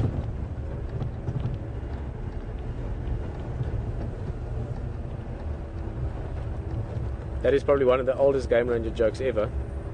What you do is you stop in a place like this, you get zebras walking across the road, and you say, oh, there's a zebra crossing.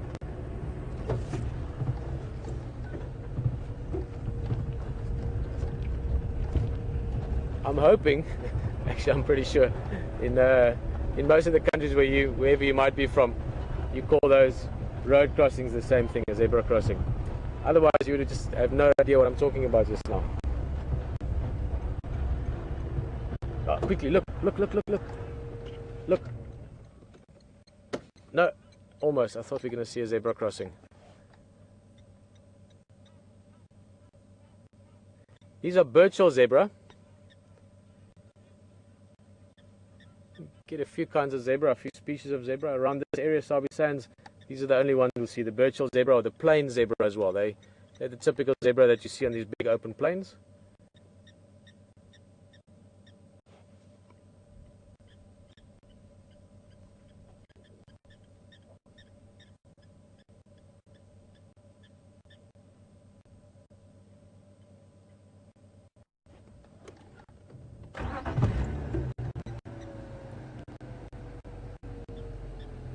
Right.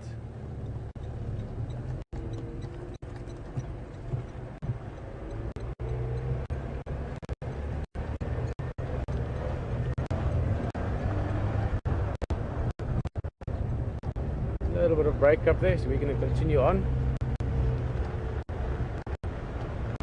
It's a good place for zebra to sleep. It's a nice open area, the airstrip. In fact, most nights you'll probably find some zebra, some blue wildebeest.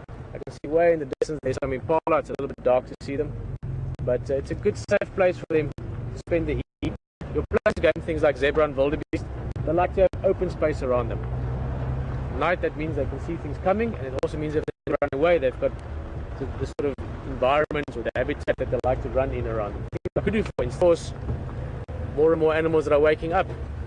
Things like leopard, hyena, lions, except for the Breakaway Pride, they're too full and too much food in their stomachs. But other lions, they're waking up, getting ready for the night. So it's a very interesting time, this crepuscular time, when you're sort of changing over from your diurnal to your nocturnal animals and the behavior that's associated with that. So very exciting time to drive around. You never know what you can see. You could also bump into some stranger things that you don't see often. Civets, genets, porcupines, pangolin, those kind of animals that you might only see a few times in your life, even if you do this every day. I've seen a pangolin only once in my life. Twice, let me think. No, only once, ever. And that's after spending half my life in the bush, and all my life. When I was a kid as well, we used to do this a lot. So you can spend thousands of hours, thousands of days in the bush and never see some of those animals. And you could see them at any time. You could see one now. You could find a pangolin around the next corner. So very special time to drive around. And also very special time sometimes just to sit back and reflect a little bit. I find that one's mind can drift much easier when it cools down and the sun has dipped away. So just enjoy the drive. We are slowly heading towards where possibly we might find a leopard. Can't promise, but there is a chance. I'm going to pick it up a little bit. I do want to get us into that area. So sit back, relax, and let's see what else we can find. In the meantime, one last thing. If you do have some questions, if you maybe just joined us, maybe this is your first time on the vehicle here, feel free to ask us some questions it's like, or just send us some comments. Don't even have to be mentioned by me. Maybe just if you are enjoying it, maybe this is the first time you think it's something interesting or not, or maybe you're blown away by it like I was the first time I thought of this, and every time I've been out here. Let us know on questions@WildEarthTV or on Twitter at #SafariLive. But most importantly, just sit back and enjoy it. We're going to cover some ground.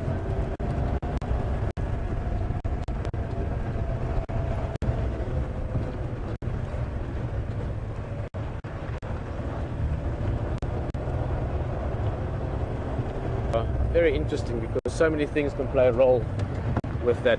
Joyce is just asking the average lifespan of a zebra. Joyce, of course, the things that can play a role in that would be conditions again, how much food, water, resources are around, how tough are their lives, how fast the zebra is he faster than the lion? So a lot of things can play a role, injuries and so forth. But I know exactly what you mean. The average lifespan for zebra again, I forgot the exact numbers, guys. You must realize that a lot of these statistics and figures I learned literally about 18 to 20 years ago. And over time, you sort of forget some of the stats that's not necessarily crucial to understanding the behavior and dynamics of the bush. Dynamics, behavior, how they interact, why animals do things. I've loved that always. I've always been a very interpretive guide to what's going on. But they get to about, if I remember correctly, depending on the book you read, some will say 24, 25, 27. I think the book that I learned it from, which was the Smithers or the Estes, usually said something like 24 to 28 years. Something like that. I could be off by a couple of years. But 20, 25 years would be a good ripe old age for a zebra. Same with horses. That is getting on in years. Otherwise, 15, 18, that's when they're getting on a little bit. They might be getting a bit slower. So, if you're not the fastest zebra on the herd, or the second fastest, or the third fastest, when you've got a good chance to survive. But if you're the slowest, or the second slowest, or the third slowest, then that's going to start playing a role in your lifespan expectations. So yeah, probably 20 years, 23, 24 years would be a nice old zebra in this area.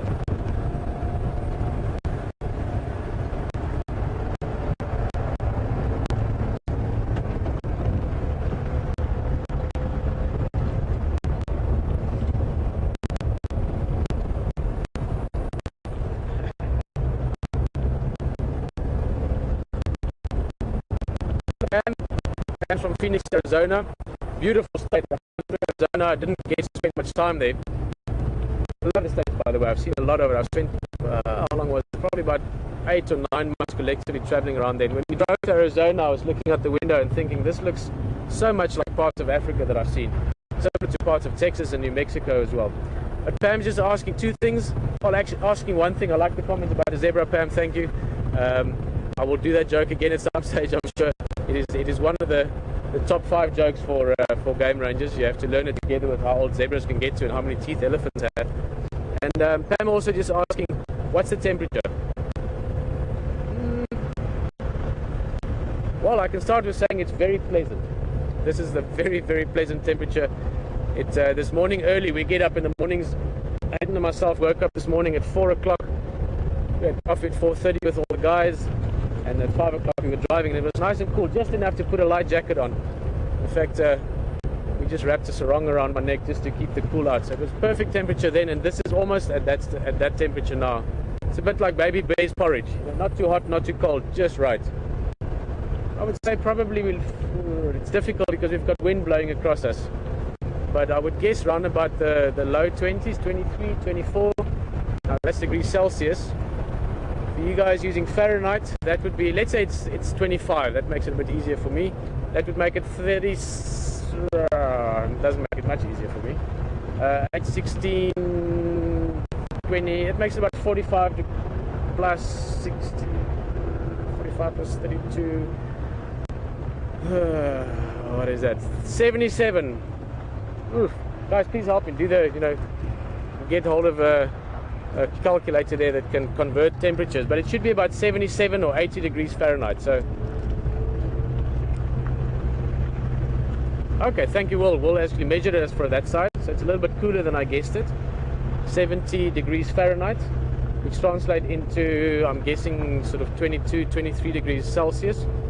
Basically Fahrenheit, it is 32 Fahrenheit, which is 0 degrees Celsius, and then you take the temperature, you time it by 1.8, and that gives you your Fahrenheit. So 1.8 times the Celsius plus 32, and that'll give you your Fahrenheit temperature. I'll try and get better at that math. I used to do a lot more of it when I had a lot of guests visiting from North America. The same with feet and inches and hectares and acres and so forth. But we all know what we're talking about. It's the same thing. It's the way we measure the surroundings. It doesn't change the surroundings, it's just the way we measure it. But I think my first answer was the correct one. It's a very pleasant temperature, don't you think, Liam? Yeah, nice. It's very enjoyable when it's like this. It's going to get a bit cooler now, perceivably, because I'm going to pick up the pace a little bit, which means we're getting more wind, which means we're cooling down faster. But I want to try and see if we can't find another cat, one with very clear dappled markings.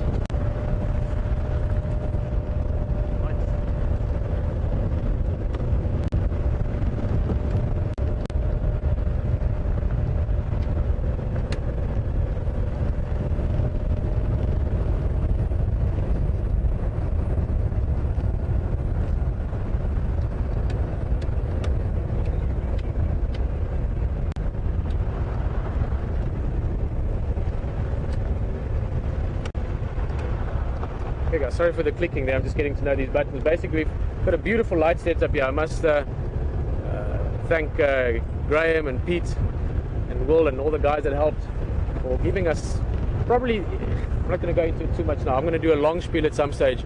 Guys, I apologize, especially control room. Not today, but at some stage I'm going to go into song and dance about this vehicle. We are driving the coolest vehicle you can drive in the bush.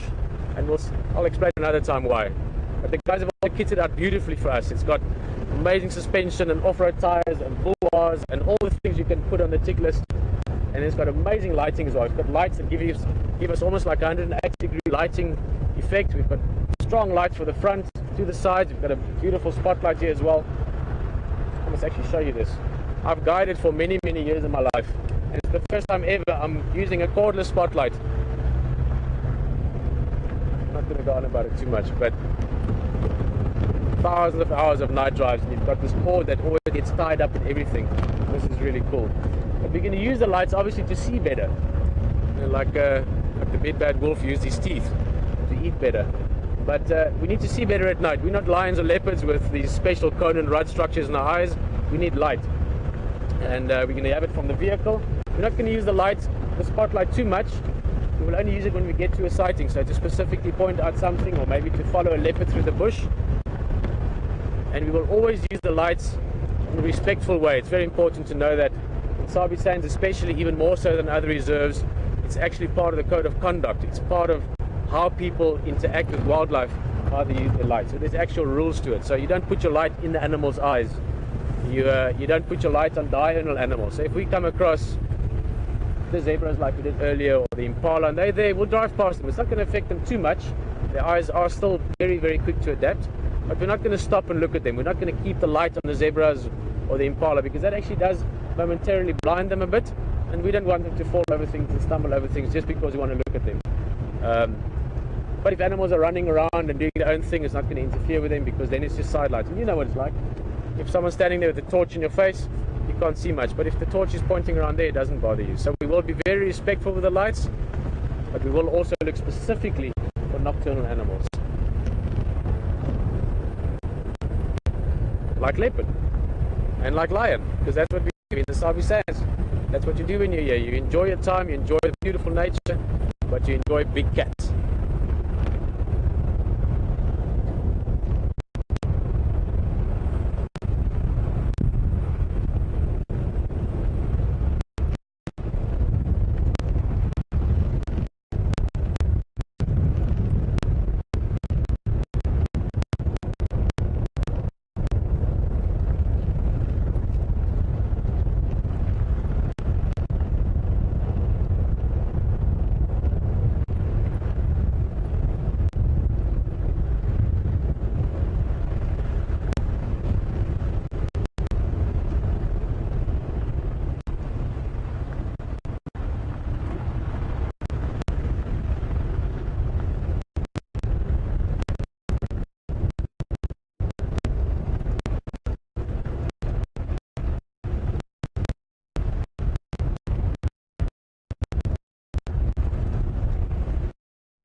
This is a funny name for me. I love Twin Dams. It's one of my favorite parts of Yuma.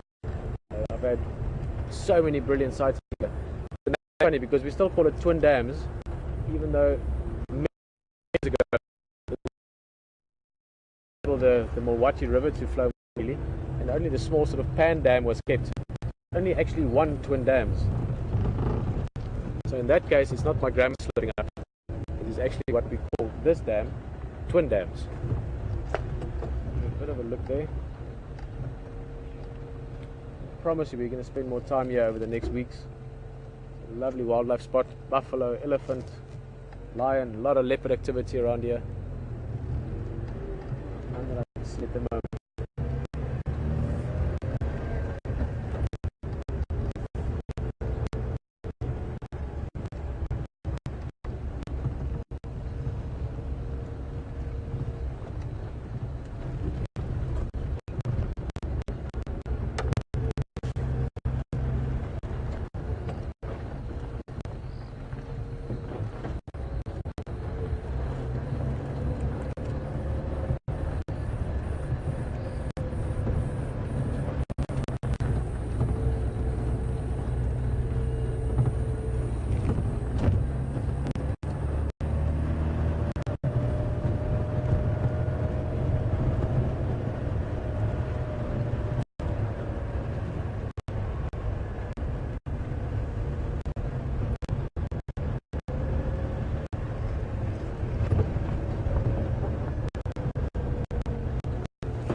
Radio with the getting back bring in.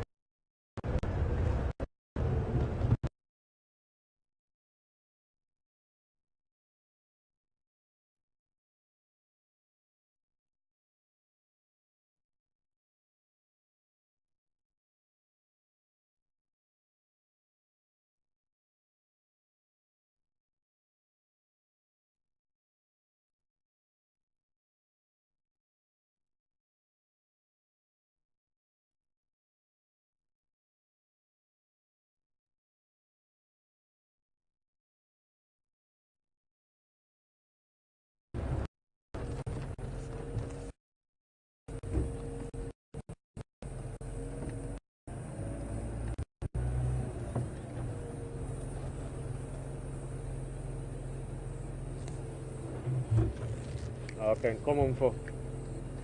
Okay guys, interesting news, I'll tell you about that just now. But we are here looking for a leopard.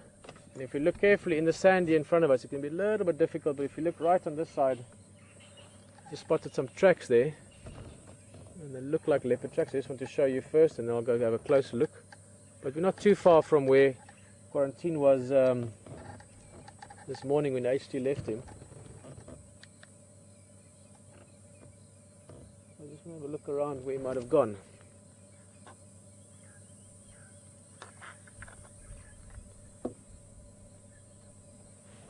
Okay, let's just see.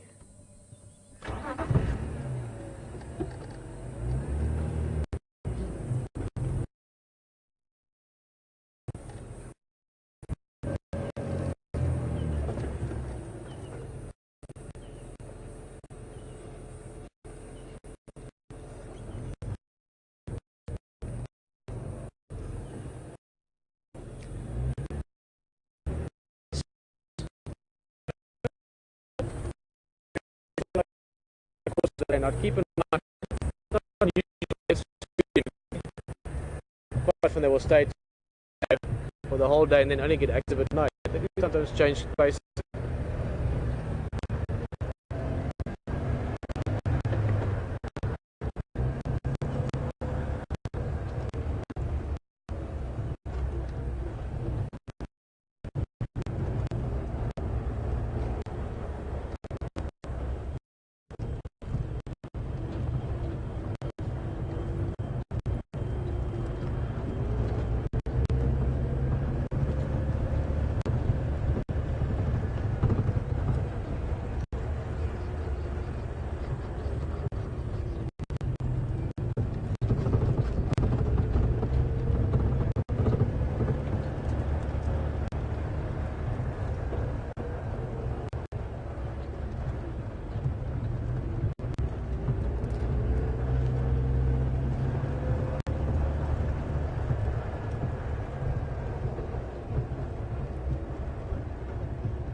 Well,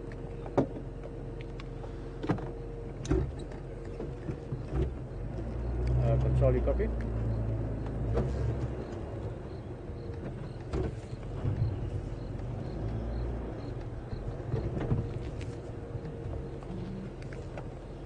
Alright.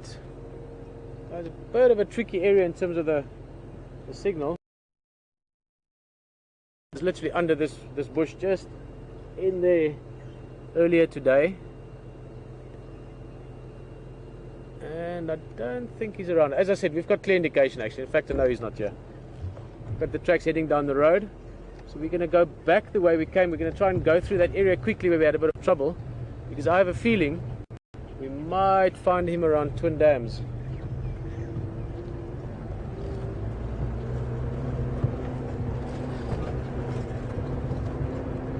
I have a feeling.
station at Twin Dams come in.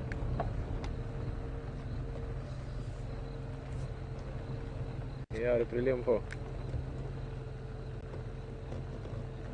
Yeah, from that thing where was a Chelapan earlier, and I booked on Konzo there. You know, just maybe you go a little bit south this way. Then there's one small Marti there. The Konzo were there, and then I didn't find them after that. So maybe it's Famba Shatin or Skovanin from there. Just talking to Ephraim. He's just over that side. He's also one of the guides that's been here for a very long time, and he's considered to be, even amongst all the guides, in other words, amongst his peers, he's considered to be one of the best trackers of the area. But he's also just looking around for the leopard. And I was just explaining to him that we looked at Chelapan where the leopard was earlier, and it's not there, and we found some tracks that that we could follow for a little bit. There where we spotted about 40-50 yards further is where I didn't see them anymore. So around that area it could have gone into the drainage line as well. It's what we call a Skovanin, which is a riverbed. But I didn't want to go there. It's sort of just randomly looking around at night. Also, it's a little bit difficult because you're going to go very low down then. But tomorrow morning maybe, or maybe on the way back, you never know. I could walk around. Really enjoyed this morning's drive, and I was so happy for having to experience that. He had multiple surprises. There's nothing better. I mean, whenever you see a leopard, it's good. There's no such thing as not enjoying it when you see a leopard. But you get sort of different stages of how good it is. And yeah, the first surprise when I found the leopard, it's the best thing when you find it yourself. And then a few times after that, when let me just turn the radio down. A few times after that, when they found the leopard again, just around the corner kind of thing, and I love that. That aspect of pride always adds magic to the experience. Maybe we get a little bit the element of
and we're just going to see what happens. We've got a few zebra running around here, so we're just going to back off a little bit.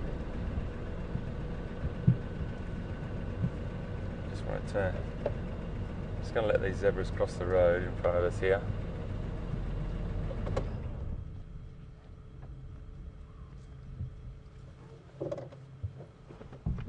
Haven't seen zebras yet, so this is quite nice. We'll probably see loads more, and I won't put too much pressure on them, because one of the codes of conduct is not putting our lights too hard onto those diurnal animals, that's for sure, and particularly our nocturnal animals. So we're just going to we've got about 15 minutes to go before we leave you, and I have to say, it's been a cracking day. That leopard this morning was just absolutely beautiful. Couldn't believe it. We're just passing Pete now, so we'll stop and just see him. Just say hi quickly. Hello, buddy. How are you, mate? You alright? Sorry about that. You okay? Alright, man? I'm good. How's it going? Good, mate. Good. Everyone, we're heading back in, you're heading back out? Yeah, well, I'm just going to go down and check out that hyena. Yeah. We actually, as we turned around to head back, we heard them. Okay, so alright. Whether they're out or not, sometimes they lie right in the dense sort of entrance. Yeah. Alright, we'll just go and have a quick look before we finish and say bye to the folks, and we'll see them in the morning, eh? Right. Cheers, guys. See you tomorrow morning. Have fun with HC. Cheers, man. See you later.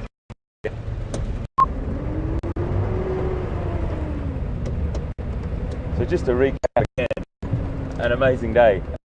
night with us here in Jumo Game Reserve in the Savi Sands in South Africa.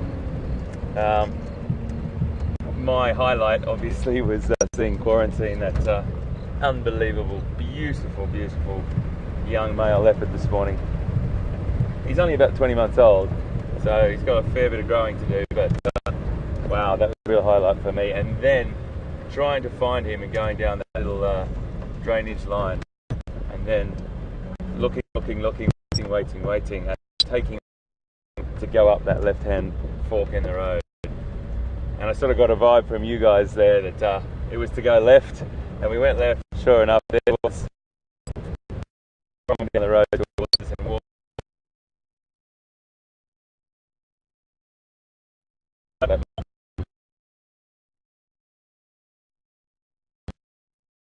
Lines. The elephant we've seen today has been beautiful.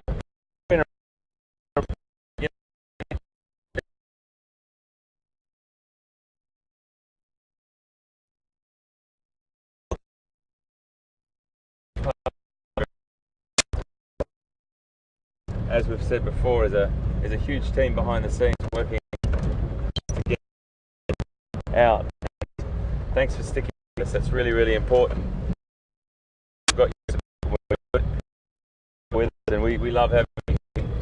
And just double checking. This is the one. I think it is. Yeah. So thank you very, very much for sticking with us today. Right, we're going to go in nice and quiet. I'm just going to dip my lights. I'm going to just turn the light.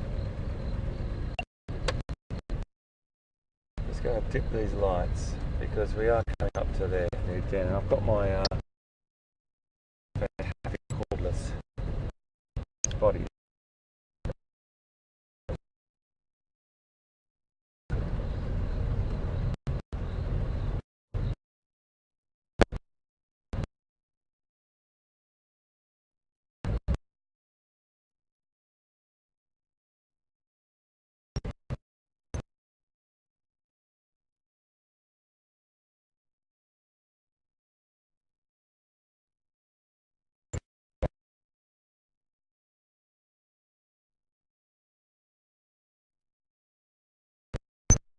But they might, or they may, who knows.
Well, it's been a very interesting day.